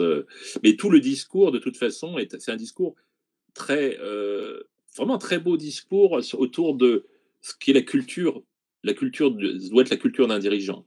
Et tel que d'ailleurs Sciences Po l'a incarné à un certain moment, et tel que Pompidou l'avait connu comme étudiant à Sciences Po, même s'il considérait Sciences Po avec, il le dit lui-même de manière humoristique, un peu de commisération à l'époque d'avant-guerre, mais il avait enseigné à Sciences Po et il avait beaucoup d'intérêt pour la façon dont Sciences Po, après la guerre, surtout après les réformes mises en œuvre par De Gaulle et Debré, la création de l'Institut d'études politiques de Paris à la place de l'école libre, et puis la façon de concevoir la formation des cadres publics d'une manière très différente de celle que l'on pratiquait avant la guerre, avec bien sûr la création de l'ENA, mais pas seulement, tout ce qui était l'environnement, la réforme administrative à l'époque. Et c'est vraiment un discours qui est imprégné d'une vision de ce que doit être la culture des élites dirigeantes, qui est magnifique. Mais je vous assure que c'est un discours très difficile à trouver. Et pour en avoir le discours intégral, j'ai cherché partout, sur tous les sites où on aurait dû le trouver. Et en fait, on ne le trouve que dans les recueils de discours de Pompidou qui ont été publiés après sa mort, préfacés d'ailleurs par Édouard Balladur. Et c'est vraiment un discours qu'on gagnerait à relire parce que voilà, ça montre bien ce qu'a été Sciences Po à un certain moment. Oui, bonsoir. Je voudrais revenir sur la question des constitutions administratives et sociales dont vous faites grand cas, puisque vous concluez pratiquement votre exposé sur ces notions. Même si c'est une notion qui avait déjà été évoquée par Tocqueville, c'est une notion élaborée par des juristes. Vous connaissez sans doute le colloque qui avait eu lieu il y a près de 10 ans au Centre de recherche en droit administratif. C'est une notion qui reste quand même difficile à définir, comme la notion de constitution d'ailleurs pour certains juristes. En ce qui concerne la question de constitution sociale, vous avez cité Alain Supiot, qui a été mon professeur d'ailleurs. Je ne sais pas, je ne connais pas les travaux d'autres juristes le concernant. Je suis un petit peu surpris que De Gaulle et Pompidou, si je vous ai bien compris, aient eu conscience d'une telle constitution sociale et d'une telle constitution administrative. Est-ce que vous pouvez revenir un peu sur cette question, s'il vous plaît ? Alors sur la constitution sociale, peut-être pas d'une manière aussi consciente, ça c'est certain, mais en fait c'est le texte d'Alain Supiot qui n'avait pas été encore publié, on a eu un peu de retard, c'est un colloque qui avait été organisé par la Fondation Charles de Gaulle avec l'ENA et les Normales Sup pour l'anniversaire de la Constitution fin 2018, et on avait demandé à Alain Supiot de traiter le sujet, existe-t-il une Constitution sociale de la Ve République ? Question qui ne s'était jamais posée sous cette forme. Et donc, il a traité le sujet, qui est d'ailleurs il l'a publié dans la revue Politique et parlementaire, le numéro du début de l'année. Donc, vous pouvez le trouver, il a été publié. Et il démontre qu'en fait, il y a les éléments d'une constitution sociale, il y a des fondements juridiques à une certaine conception du droit social, et il le démontre mieux que je ne pourrais le dire là en instant. Je me sens plus à l'aise sur la question. Donc, je vous renvoie à l'article d'Alain Suppiot, enfin la communication d'Alain Suppiot, qui est assez convaincante, mais c'est une question qu'on lui a posée et à laquelle il a répondu. Donc, c'est vrai que je pense que c'est quelque chose. Et il fait des comparaisons avec Roosevelt. Il prend les discours de Gaulle pendant la guerre, après la guerre. Il prend un certain nombre de textes qui sont issus soit de la Constitution, soit de textes plus fondamentaux de la Ve République, et il répond aux juristes en disant que oui, il y a les éléments d'une constitution sociale.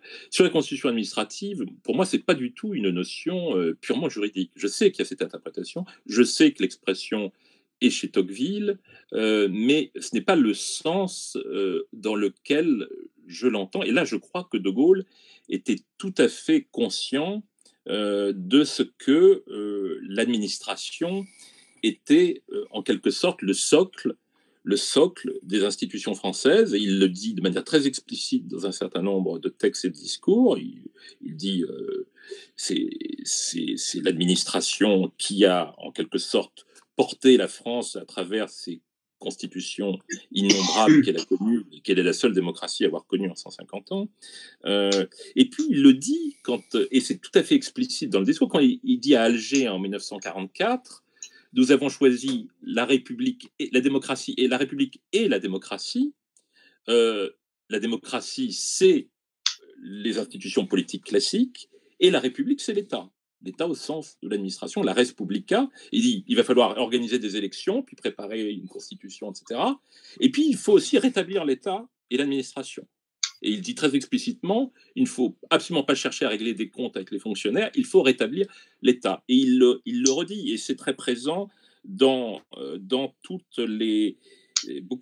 notamment c'est très intéressant de lire le journal de Claude Mauriac quand il est son collaborateur en 46-48. Et puis ça revient toujours chez De Gaulle, cette idée que ce qui est rejeté chez lui, c'est l'État. Il y a même un passage étonnant que cite Claude Mauriac où il dit même ce qu'il n'aimait pas chez Pétain, c'était cette force de l'État, sauf il dit qu'il a compromis l'État. Et donc, il a fait pire encore en compromettant l'État. Et il y a quand même les éléments de une constitution administrative qui n'est pas simple, qui n'est pas une constitution au sens purement juridique du terme. 1945, l'ordonnance de 45 qui est en train d'être défaite d'un trait de plume, l'ordonnance de 45, c'est la création de l'ENA, la création du corps des administrateurs civils, d'une direction générale de la fonction publique qui à l'époque est une vraie direction interministérielle. C'est la création du corps des administrateurs civils, des instituts d'études politiques. C'est une réforme globale de l'État. Et en 1958, le deuxième étape, c'est l'articulation, la réarticulation de cet appareil administratif qu'il a rebâti en 45, à la fois dans les recrutements, le fonctionnement, etc. C'est la réarticulation de cet appareil administratif avec les institutions politiques. Quand il va voir les élèves de l'ENA en 59, il leur dit, à peu près sous cette forme, je simplifie, il dit, bon, j'ai procédé en 2 temps, on a reconstitué l'État en 45 comme force administrative, la constitution politique n'a pas suivi, maintenant nous avons l'autre part d'attelage, nous avons des institutions politiques fortes, et maintenant, on peut commencer à travailler. Et la raison pour laquelle vous avez été créé, c'est de réarticuler le pouvoir, l'État étant une articulation très forte entre les institutions politiques et les institutions administratives. Et ça, je veux dire, ce n'est pas simplement une question juridique, même si à la base, il y a effectivement des textes qui sont des éléments. C'est aussi un héritage historique et une vision de la façon dont fonctionne la démocratie et la République. Je dirais que pour De Gaulle, il y a la liberté, l'égalité, la fraternité et l'autorité. C'est-à-dire l'autorité de l'État est quelque chose qui s'inscrit dans une temporalité, encore une fois, qui est différente de la temporalité classique du politique, qui s'inscrit à la fois dans la durée et dans l'urgence. Et tout ça se lie à la fois dans la constitution de la Ve République, dans la façon dont l'administration a été organisée et la façon dont la pouvoir a été pratiqué. Et le référendum de 69 est intéressant de ce point de vue-là. Il était présenté par toute une tradition perfide inclus comme un référendum portant sur la décentralisation. De Gaulle ne crée pas ne décentralise pas en voulant créer la région. En créant la région, il veut créer un nouvel échelon d'action de l'État parce qu'il considère que la commune, c'est un partenaire important mais trop petit, que le département, c'est le refuge des vieilles élites de la France du Seigle et de la Châtaigne dont il parle et dont le Sénat est un petit peu l'élément le plus représentatif, et que cela ne suffit pas pour que la société puisse dialoguer avec l'État, et donc il veut créer la région, mais qui est une région déconcentrée, dont le maître d'œuvre principal, ça va être le préfet de région, etc. Donc, je pense vraiment qu'il y a une vision, c'est une sorte de cathédrale politico-administrative des institutions, où l'administration est un élément clé de stabilité et d'action.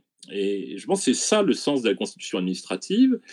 C'est une constitution, dans son esprit, peut-être aurait-il évolué ensuite, mais qui est une constitution centralisée, qui est la constitution telle qu'elle est issue du consulat, et au-delà du consulat, c'est en cela que Tocqueville, effectivement, voyait juste, cette constitution administrative, sauf que je pense que Tocqueville, comme ça a été dit de manière plus éminente, par des gens plus éminents que moi, avait une vision de l'Ancien Régime peut-être un peu caricaturale, la centralisation sous l'Ancien Régime.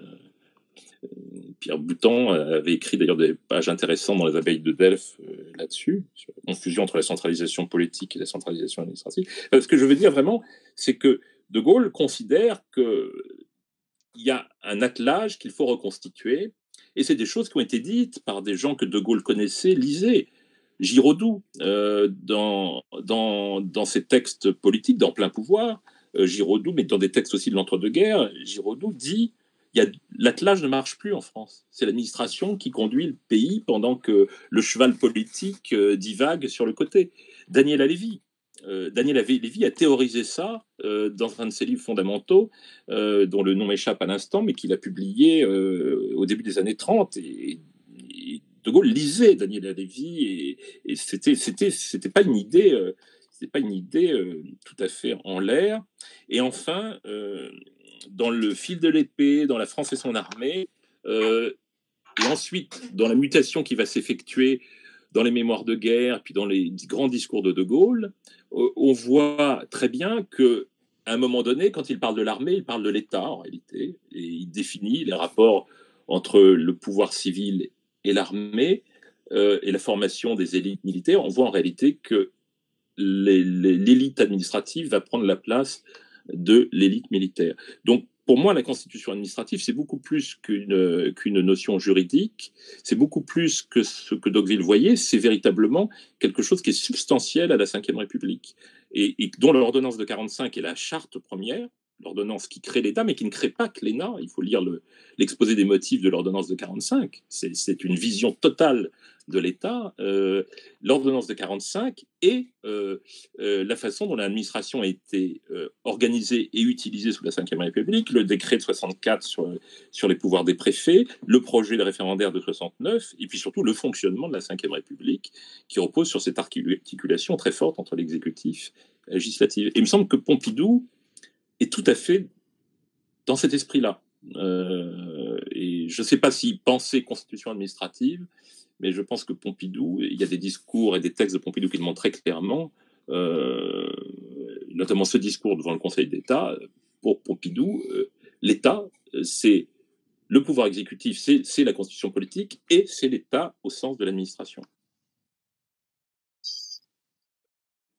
Oui, j'ajoute que c'était ce qui était enseigné à Sciences Po dans les années 60 et à l'ENA, bien sûr, puisque Sciences Po préparait en grande partie à l'ENA. Même si on n'employait pas le terme de constitution administrative ou de constitution sociale, c'était bien de cela qu'il s'agissait. Et c'était extrêmement cohérent avec l'enseignement qui était donné de la constitution politique. Celui qui faisait le cours d'institution politique, c'était Gogel, François Gogel, qui était un des meilleurs connaisseurs de la Constitution. Voilà. Et donc, il y avait une très, très grande cohérence, en fait, dans l'enseignement, du moins dans la section service public, et y compris sur le plan économique, puisque la planification était enseignée justement comme constitution économique, en fait, de la nation, une nation qui était clairement avec dans un système de dirigisme. Bon, ça c'est un point. Le second point auquel nous avons toujours été assez sensibles à la NAR, c'est qu'il y a aussi une philosophie de ces constitutions. Et c'est la philosophie politique de Claude Bruer, qui est un philosophe complètement oublié, mort très jeune d'ailleurs, à 50 ans. Il enseignait à la Sorbonne et qui était gaulliste, gaulo-monarchiste d'ailleurs. Et il était, je crois même, au Conseil national du RPR dans les dernières années de sa vie. Et Claude Bruer faisait une analyse justement de la distinction entre le pouvoir politique, l'État et la nation. Et il dialectisait les trois concepts dans un système de médiation que nous avons d'ailleurs plus ou moins repris à partir de ces travaux. Donc oui, moi je crois qu'il y avait une très très grande cohérence. Ce qui est intéressant et quand même surprenant, c'est que la génération qui a appris tout cela l'a abandonné extrêmement vite, à partir justement de ce que Gaucher appelle le tournant de 75, qui correspond d'ailleurs à la mort de Pompidou, à l'arrivée de Giscard, etc. C'est quelque chose qui est peu à peu abandonné par la droite et puis par la gauche aussi, qui avait été nourri du même lait. Pensons à Chevènement, même s'il était très narquois par rapport à l'ENA, etc., le CRS cultivait plutôt des thèses dirigistes, en fait. Bon, voilà. Donc il y a un ensemble qui était, il faut parler au passé, extrêmement solide. Cela dit, mais c'est un autre débat, cet ensemble n'avait pas de relais dans la société française. Non, vous dites, Arnaud, d'ailleurs vous dites, j'en termine très vite pour que Arnaud réponde, mais vous faites une distinction très intéressante entre le peuple et la société. Et vous dites qu'en 1968, De Gaulle découvre, entre guillemets, la société. C'est-à-dire un ensemble complexe d'aspirations, de désirs, pas indécents d'ailleurs, compréhensibles, mais c'est pas le peuple dans son rapport avec le pouvoir, dans son rapport avec l'histoire, c'est autre chose. Et puis c'est une société qui devient une société très individualiste, bon, c'est tout ça par cœur. Mais il y a cette société-là, elle bénéficie de tout l'apport de l'État dirigiste, de la constitution administrative, de la constitution politique, mais elle ne soutient pas le projet. Elle ne le soutient pas politiquement. Il n'y a pas de force, l'UDR, à part les gaullistes de gauche, mais les gaullistes de gauche restent une toute petite minorité dans le gaullisme, qui ne subsiste que parce que De Gaulle paie de sa poche le journal de Notre République. Mais sinon, c'est pas grand-chose. Les grandes masses gaullistes, elles sont dans une droite conservatrice, quoi. Voilà, à part quelques personnalités fortes. Et la gauche, elle est ailleurs. Hein. Elle est dans ses histoires à elle. D'ailleurs, Arnaud, vous dites à un moment que vous citez De Gaulle disant en 1945 il fallait faire une révolution, mais j'étais le seul révolutionnaire. Les communistes auraient pu faire cette révolution avec moi, mais ils étaient à l'étranger. Bon, et ça résume un peu le problème. Les syndicats ne voulaient pas de la participation, le Parti communiste avait sa stratégie à lui qui était ailleurs, en dehors, ou alors il y avait les aspects de politique étrangère, et la gauche était la gauche, quoi, hostile à l'État, voilà. Bon. Je ne sais pas ce que vous en pensez, Arnaud, mais il y a ce phénomène-là. Je pense que 69, c'est parce que De Gaulle s'est rendu compte que justement cette sorte de réunification de l'attelage politique et administratif, ça a donné un régime d'une puissance extrême. Alors ça a très bien fonctionné au début de la cinquième parce que c'était nécessaire. Il fallait des institutions très fortes à cause de la crise algérienne et puis de la remise en ordre du pays qui a quand même été très rapide. Puisqu'en fait, jusqu'à 68, il s'écoule 8-9 ans, même pas.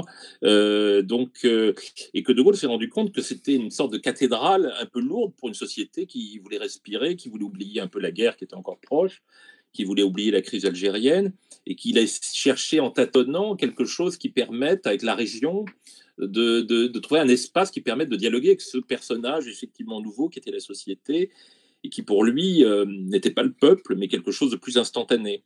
Mais, alors, à l'époque, on ne l'a pas du tout compris. Il est amusant, il y a eu un débat, c'était publié dans la revue Espoir, quelques années après. Il y a eu une réunion d'universitaires, de collaborateurs de De Gaulle en 72, ce qui s'appelait l'Institut Charles de Gaulle. Et il y avait quand même Couve de Murville, Bernard Tricot, Bernard Ducamin, enfin les gens qui avaient travaillé avec De Gaulle 3 ans plus tôt. Et on les interrogeait sur le référendum de 69.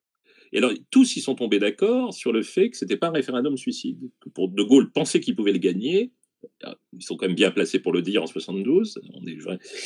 Mais ils disent tous, et par contre, personne n'a vraiment compris quel était le but profond de De Gaulle, qui ne le disait pas en réalité. Et ça, on le comprend quand on lit les textes de De Gaulle, et quand on lit d'ailleurs même l'exposé des motifs de la loi référendaire qui était soumise, la loi qui était soumise au référendum. Il le dit. Il y a une sorte de texte qui est de lui, qui est un peu étrange, presque philosophique et bergsonien, où il dit qu'il s'agit de préparer la France au monde qui vient. Et en fait, De Gaulle était un peu décalé, mais pas parce qu'il était en retard, parce qu'il était d'une certaine manière en avance, ou qu'il sentait quelque chose, qu'il sentait ce qui venait.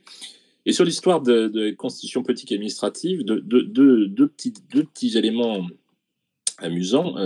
D'abord, je ne sais plus où ni avec qui il est question, mais c'est une conversation qui a lieu entre Armand Carrel et un autre personnage au début de la monarchie de Juillet. C'est un témoignage de l'époque, et puis le personnage dit à Armand Carrel, mais vous croyez vraiment que cette monarchie née de la Révolution de Juillet tiendra le coup et qu'on pourra garder la monarchie? Et Carrel répond, eh bien, ça ne fait rien, nous ferons la monarchie administrative. Parce qu'en fait, c'est ça le terme qui était... Et par ailleurs, il y a un texte de Bonald, qui est peu connu, qui est un Bonald tardif, si j'ose dire, c'est sans doute le meilleur, où Bonald dit finalement, la Constitution et le régime, c'est deux choses différentes. C'est deux choses différentes, et on sait que Bonald était pour les provinces, etc.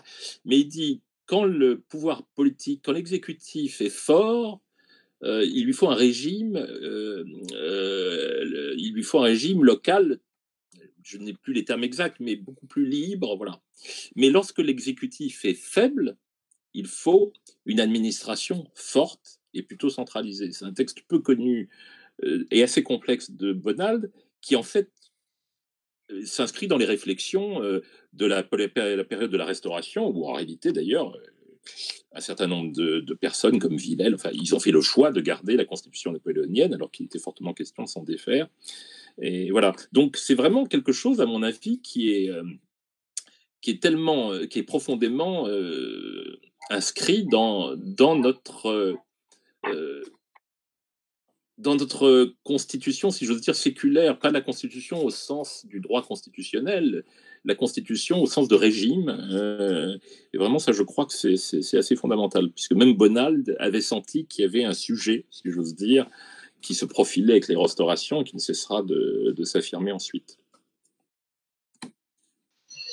Oui, merci beaucoup pour cet exposé fort passionnant. Je ne sais pas si ma question va être au niveau de celle de Laurent, mais je vais revenir plutôt à la constitution politique et notamment, si vous le permettez, au président Pompidou. Il y a bien longtemps de ça, en 1983, et pour le 25e anniversaire de la constitution de la Ve République, un colloque s'était tenu justement sur les institutions de la Ve République à l'IEP, à l'initiative de quelqu'un que Bertrand connaît bien, qui était René Raymond. Et il y a une intervention sur Georges Pompidou. Et on insiste sur cette intervention, je ne sais bien plus l'auteur, je vous prie de bien vouloir m'en excuser, sur l'idée que d'abord Pompidou introduit la notion de majorité présidentielle. Et pour dit l'auteur, pour le général de Gaulle, être le chef d'une majorité n'a pas de sens. Le chef de l'État ne peut pas être le chef d'une majorité. Alors que Pompidou accepterait, je mets le mot au conditionnel, hein, naturellement, cette vision des choses. Et quelque chose qui avait intrigué l'auteur de l'intervention, et que moi je n'avais pas vu, mais que j'avais lu dans les actes du colloque, c'est non pas ce référendum, mais cette procédure de révision constitutionnelle qu'enclenche Pompidou et qu'il ne mène pas à son terme, refusant même l'idée d'un référendum sur le quinquennat.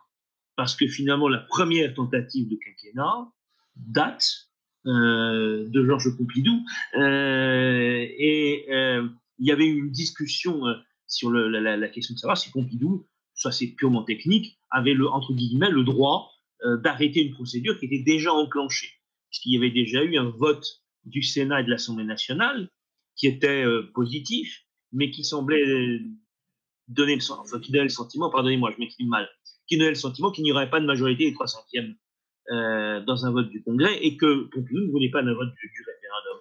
Donc, est-ce qu'il n'y a pas dans la vision de Pompidou de la pratique institutionnelle des changements qui se profilent à travers les majorités présidentielles, de quinquennat? Et j'aurais voulu vous poser la question sur les rapports avec les premiers ministres. J'ai un vague souvenir très ancien. On avait un peu présenté Pierre Messmer à la tête la tête du gouvernement, pardonnez-moi, comme une reprise en main du gouvernement et de la gestion du gouvernement par le président Pompidou. Et j'avais lu il y a quelques années, Pierre Messmer, avant de mourir, avait publié 2 livres, l'un qui était un livre de mémoire, et puis un autre, et qui, si ma mémoire est exacte, portait sur la gestion du pouvoir. Alors, j'avais été très frappé de découvrir un Pierre Messmer qui gardait finalement un très mauvais souvenir de son passage à Matignon. Il avait adoré être ministre, si vous me permettez le mot adorer, si tant est que ça puisse avoir un sens. Il avait énormément aimé être ministre de la France d'Outre-mer, je pense aussi ministre de la Défense, mais il trouvait que Matignon et la fonction de Premier ministre étaient non pas quelque chose de vide, mais il dit qu'on n'était pas acteur. On a un peu le sentiment dans les paroles de Messmer que c'est le gentil coordinateur, et j'aurais presque envie de dire, pardonnez-moi, c'était un peu excessif, et pardonnez-moi cet excès, le gentil animateur. Qu'en pensez-vous? Est-ce que vous pensez que dans la pratique institutionnelle, il y a vraiment une évolution entre De Gaulle et Pompidou? Et qu'est-ce que révèle finalement la réforme avortée de 73? Alors, s'agissant de Messmer, je vous conseille le livre de Frédéric Turpin, qui a fait une biographie de Pierre Messmer, qui est paru l'an dernier, malheureusement un peu dans le contexte de la première vague épidémique. Oui, il parle effectivement du fait que Messmer n'avait pas, mais non pas parce que Messmer n'avait pas les moyens d'agir, mais parce que ça n'intéressait pas Messmer. Messmer était vraiment un grand commis en réalité. C'était un grand commis qui avait d'ailleurs eu un rôle important sous la 4e République à ce titre, qui encore une fois n'était pas un baron du RPF, et que De Gaulle considérait comme véritablement un grand commis, et qu'il avait mis à un ministère qui était évidemment très proche des orientations gaulliennes. Et Messmer n'avait pas le goût de ce qu'était Matignon, c'est-à-dire quelque chose où il fallait... D'ailleurs, on l'a vu parce qu'il a un peu pataugé au moment de la double candidature Valéry Giscard d'Estaing. Donc, je crois que c'est surtout cela, plus que la façon dont... Je ne crois pas que Pompidou voulait prendre une sorte de Premier ministre diminué. Par contre, il voulait retrouver la main, parce que pour le coup, Chaban-Delmas s'était tout à fait écarté à la fois de l'esprit de la lettre des institutions, puisqu'en réalité, il avait cherché à faire, comme l'a dit Pompidou lui-même, à faire repasser le pouvoir de l'autre côté de la Seine. Chaban-Delmas, il a une vraie histoire avec De Gaulle, mais enfin, c'était un homme de la 4e République, et qui était un homme tout à fait imprégné de cet esprit-là, et pour qui, d'ailleurs, tout ça, il n'avait pas été ministre de Gaulle, c'était l'Assemblée pour lui. Donc je pense que Pompidou a voulu un peu brutalement remettre les pendules à l'heure, et qu'il a pris Mesmer parce qu'effectivement, d'abord, il n'y avait pas tellement de possibilités, puis parce que Mesmer, c'était un signal. Alors peut-être qu'on a surévalué et qu'on s'est dit, ça, comme on l'a fait souvent, comme on l'a fait avec Raymond Barre, qu'on s'est dit, ça y est, c'est le factotum du président de la République. Sur le quinquennat, la réforme de Pompidou, c'est vrai que c'est assez énigmatique, et Éric Roussel lui-même, qui a quand même beaucoup travaillé sur Pompidou, n'a pas d'explication rationnelle. C'est très énigmatique la façon dont Pompidou a mis cette réforme en chantier avec une semi-conviction. Alors on a dit que c'était peut-être parce qu'il était malade, mais enfin c'est pas très clair, parce qu'on voit pas pourquoi la réforme du quinquennat se serait confondue avec sa situation personnelle. Je pense qu'il était très agité par le devenir des institutions. Je crois que ça, on le voit dans le Nœud gordien, et qui est un livre très contradictoire. En même temps, il décrit une conception du pouvoir qui est extrêmement gaulienne, et en même temps, il dit le régime, on ne sait pas ce qu'il va devenir, parce qu'il peut y avoir deux lectures. Il peut aller vers une lecture beaucoup plus présidentialiste, et il peut aller vers une lecture beaucoup plus parlementaire. Et Pompidou devait être agité, lui aussi dominé par cette idée du temps qui passe et du peu de temps qu'il a, par l'idée de stabiliser un peu la suite, de façon à laisser derrière lui quelque chose qui tienne à peu près debout, de façon à ce que, non pas les institutions évoluent d'une manière radicalement différente, mais de façon à ce qu'un certain nombre d'acquis gauliens demeurent. C'est difficile à interpréter, parce que de toute façon, tout ça a été interrompu d'abord par effectivement le processus lui-même et la façon dont il tournait, et puis par la maladie et la mort de Pompidou. Mais il est certain qu'il était bien conscient que c'était à lui de faire la transition, non pas vers quelque chose de différent, mais d'achever la stabilisation du régime. Et finalement, le référendum de 69, même si Pompidou lui-même ne l'a pas compris à l'époque, c'était pour De Gaulle, il l'a dit, ça de toute façon, il l'a dit et écrit, c'était pour lui une façon de terminer une construction qui n'était pas achevée. Et voilà. Donc, peut-être encore une fois, ça Capitan l'avait vu, par contre, je pense que ce qui n'a pas été bien compris par les successeurs de Gaulle, y compris Pompidou, c'est le rôle du référendum.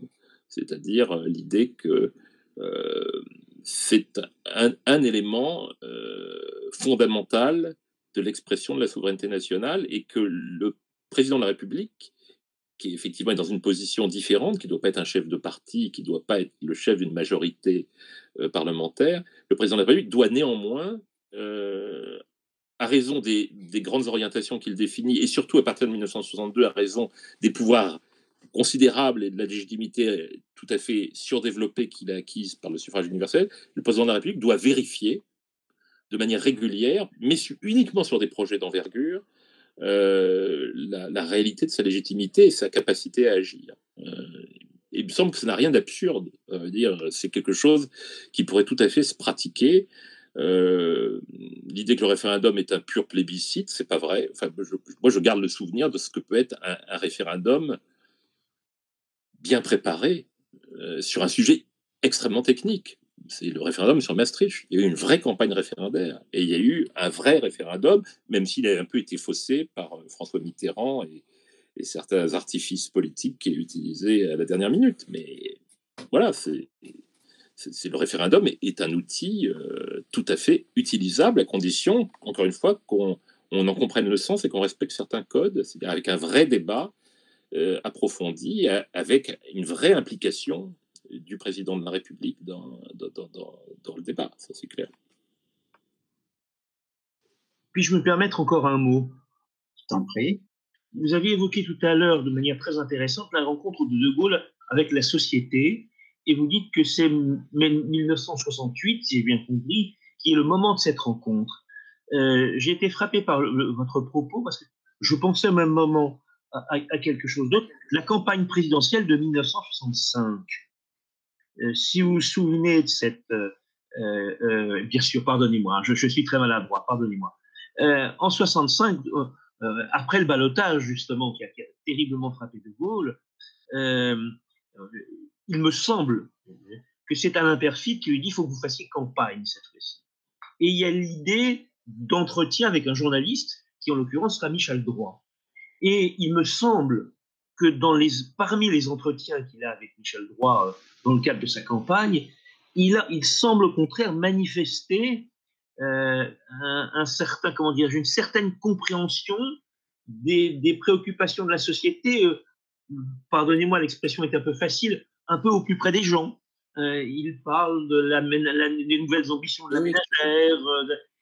C'est peut-être pas vraiment le peuple avec un P majuscule, mais au contraire un De Gaulle qui fait preuve de plus de proximité finalement. Un De Gaulle auquel on n'est peut-être pas habitué quand on pense au De Gaulle des grandes conférences de presse, qui est l'image qu'on donne du général De Gaulle, bien souvent, du moins me semble-t-il. Qu'en pensez-vous ? Oui, De Gaulle ne voulait pas faire campagne, effectivement. C'est son entourage, je ne sais pas si c'est spécialement perfide, mais c'est tout le monde. Je crois que même Pompidou lui avait proposé de se mettre plus en avant, puisque lui ne voulait pas vraiment faire campagne. C'est son entourage qui l'a poussé vraiment. Voilà, c'est la fameuse formule, ils veulent voir De Gaulle en pyjama, et c'est Michel Droit qui est devenu un peu l'interlocuteur assez bavard d'ailleurs. Ça m'a frappé en revoyant les interviews de Michel Droit. Michel Droit parlait beaucoup, c'est assez drôle, et c'était des interviews assez longues. Et effectivement, il y a cette fameuse interview où De Gaulle, de manière assez drôle, dit la ménagère, elle veut avoir un frigidaire neuf, voilà, et puis en même temps, elle veut que les enfants rentrent pas tard à la maison. Il décrit une sorte de société des années 60. Oui, il se met à entrer dans des trivialités qui ne lui sont pas habituelles, mais ce qu'il appellera les besoins et les désirs de la société. Ça, c'est vrai. Mais ensuite, quand on regarde les autres entretiens avec Michel Droit postérieurs, De Gaulle remonte un petit peu en altitude, si j'ose dire. C'est pour ça, à mon avis, que notamment le référendum de 69 n'a été compris par personne. Et c'est même assez étonnant parce qu'il y a une interview de Michel Droit qu'on revoit sur Internet qui est très intéressante, qui qui est postérieure de peu à mai 68, et où De Gaulle raconte, ça a donné lieu à un documentaire très intéressant à la télévision. Il explique qu'il a été tenté de partir à plusieurs reprises, et il prend les événements, il dit j'étais tenté de partir à la fin de la guerre, j'ai été tenté de partir à plusieurs reprises, j'ai été tenté de partir après le premier tour de la présidentielle de 65. Il dit ça comme ça devant tout le monde, et De Gaulle se livre un petit peu et dit qu'à plusieurs reprises dans sa vie, il a été tenté d'abandonner, et puis qu'à chaque fois, il s'est ressaisi.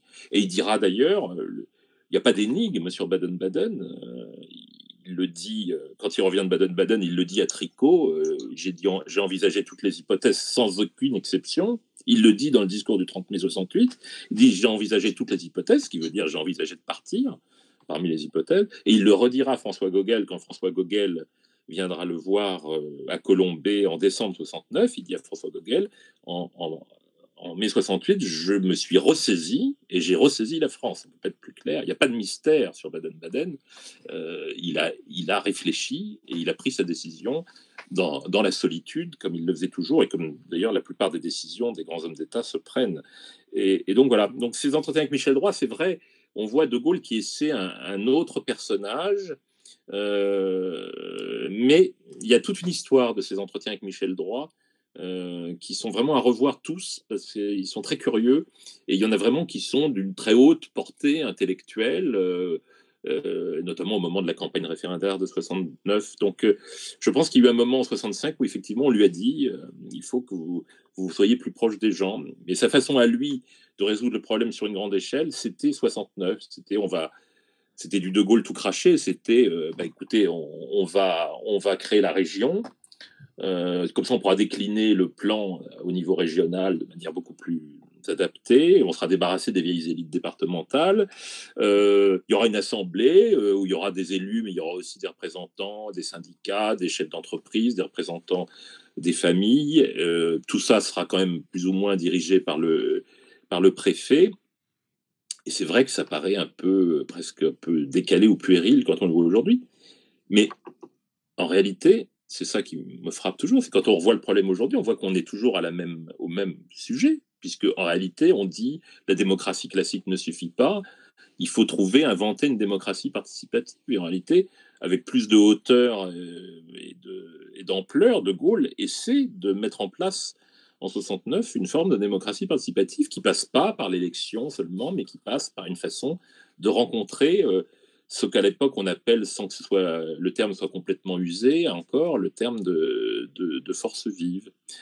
Et d'ailleurs, il avait dit, quand il est parti, il a écrit à Debré quand il est parti en Irlande, il a dit vraiment, oui, c'est décevant ce résultat du référendum, mais dans le fond, on va subir une période assez longue de médiocrité, mais un jour, je suis certain qu'on devra reposer les problèmes tels que je les ai posés. Et quels sont les problèmes qu'il a posés en partant? C'est la question du territoire et l'organisation du territoire, et c'est la question du social et de la citoyenneté dans l'entreprise. C'était pas si mal vu finalement, c'était un peu décalé, mais pas dans le sens qu'on croit.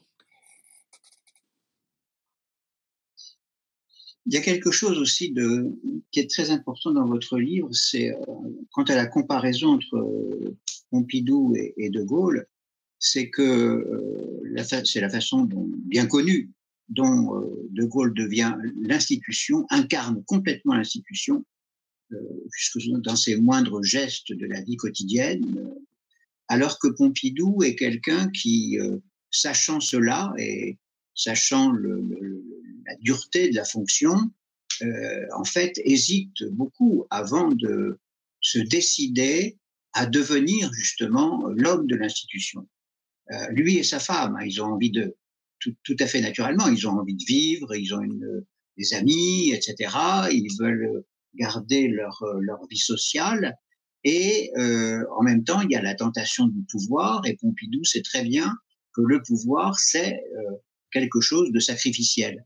Et ça, vous le montrez très bien dans un parallèle entre les deux hommes, l'un qui sait que c'est comme ça et que il faut être complètement cela, et l'autre qui hésite à franchir le pas. Oui. Oui. Est-ce que j'ai Oui, je pense que le soyez dur Pompidou, le fameux soyez dur Pompidou, c'est pas soyez dur avec les autres, c'est soyez dur avec vous-même. Je suis absolument certain. Et c'est ce qu'il lui dit au moment de l'affaire Markovitch. Il y a un document dans les papiers Tricot qui est très, c'est une sorte de collage qu'a fait Tricot pour montrer à De Gaulle. Voilà, il y a le fameux dîner, il y a sur l'affaire Markovitch, il y a les déclarations publiques qu'a fait Capitan pour dire que tout ça, c'est des inventions, qu'on va enquêter là-dessus. Et en fait, tout ça, c'est la question sous-jacente que ce sorte de feuille, un collage que Tricot pose à De Gaulle, c'est est-ce que vous ne voulez pas prendre la parole? C'est ce qu'attendait Pompidou.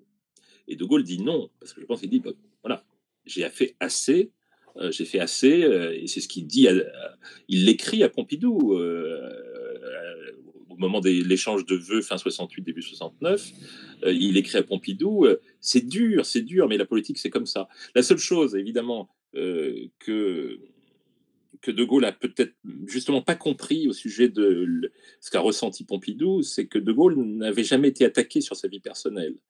Enfin, pas directement en tout cas, non, il l'a jamais été sur sa vie personnelle, et donc ça, il ne l'a pas vu, mais parce qu'il n'avait pas de vie personnelle. Donc, il n'y avait pas de Charles, comme disait Malraux. Et voilà, mais oui, je pense que le côté sacerdotal, mais Pompidou le connaissait, il le connaissait, toute l'ambiguïté de son existence, ses allers-retours, ses hésitations vis-à-vis du pouvoir, toutes ces correspondances très intéressantes qui ont été publiées avec ses amis ou avec des gens comme Mauriac. C'est toujours l'idée, finalement, dont il connaissait le fond, c'est-à-dire qu'on ne peut pas avoir le meilleur des deux mondes quand on gouverne, et que c'est une forme de sacerdoce, c'est l'interprétation, c'est la politique selon Richelieu. Quand on va dans le bureau de De Gaulle à la Boisserie, qui est une pièce très étroite, avec des fenêtres que j'ai toujours cru être des porte-fenêtres, mais qui ne sont pas des porte-fenêtres, c'est des fenêtres qui surplombent le jardin. Cette pièce très étroite, orthogonale, on voit vraiment, donc il voit le paysage, effectivement, ça a été dit, puis on voit les livres. Qu'est-ce qu'on voit à gauche? Les mémoires du cardinal de Richelieu. Enfin, on voit très bien dans quel univers De Gaulle écrit, dans quel cadre il écrit. Et derrière, c'est quelque chose que personne ne remarque jamais, derrière son bureau, à droite, il y a tous les livres de Soustelle. Donc, c'est derrière, en fait, devant, il y a les mémoires de Richelieu, et derrière, il y a l'histoire de toutes les souffrances, les divisions, les querelles, etc. Donc, je crois que c'est quelqu'un qui avait une façon de se dégager l'esprit et de le centrer sur l'essentiel, qui n'était quand même pas donné à tout le monde, mais que Pompidou le comprenait. Pompidou le comprenait, même s'il était partagé, effectivement, parce qu'il avait une famille, il aimait les belles choses, la peinture, la littérature, mais pas la façon de Gaulle. De Gaulle aimait la littérature pour s'en nourrir politiquement, et Pompidou aimait la littérature. Voilà. C'est ce côté aussi péguiste de Gaulle, qui n'est pas du tout présent chez Pompidou, qui est plutôt un personnage de Giraudoux, si je puis dire. Très bien, chers amis. Si vous n'avez plus de questions, non, on va remercier Arnaud d'avoir bien voulu répondre longuement aux questions que nous lui posions. Merci beaucoup. On se retrouve la semaine prochaine. À très bientôt. Au revoir, merci.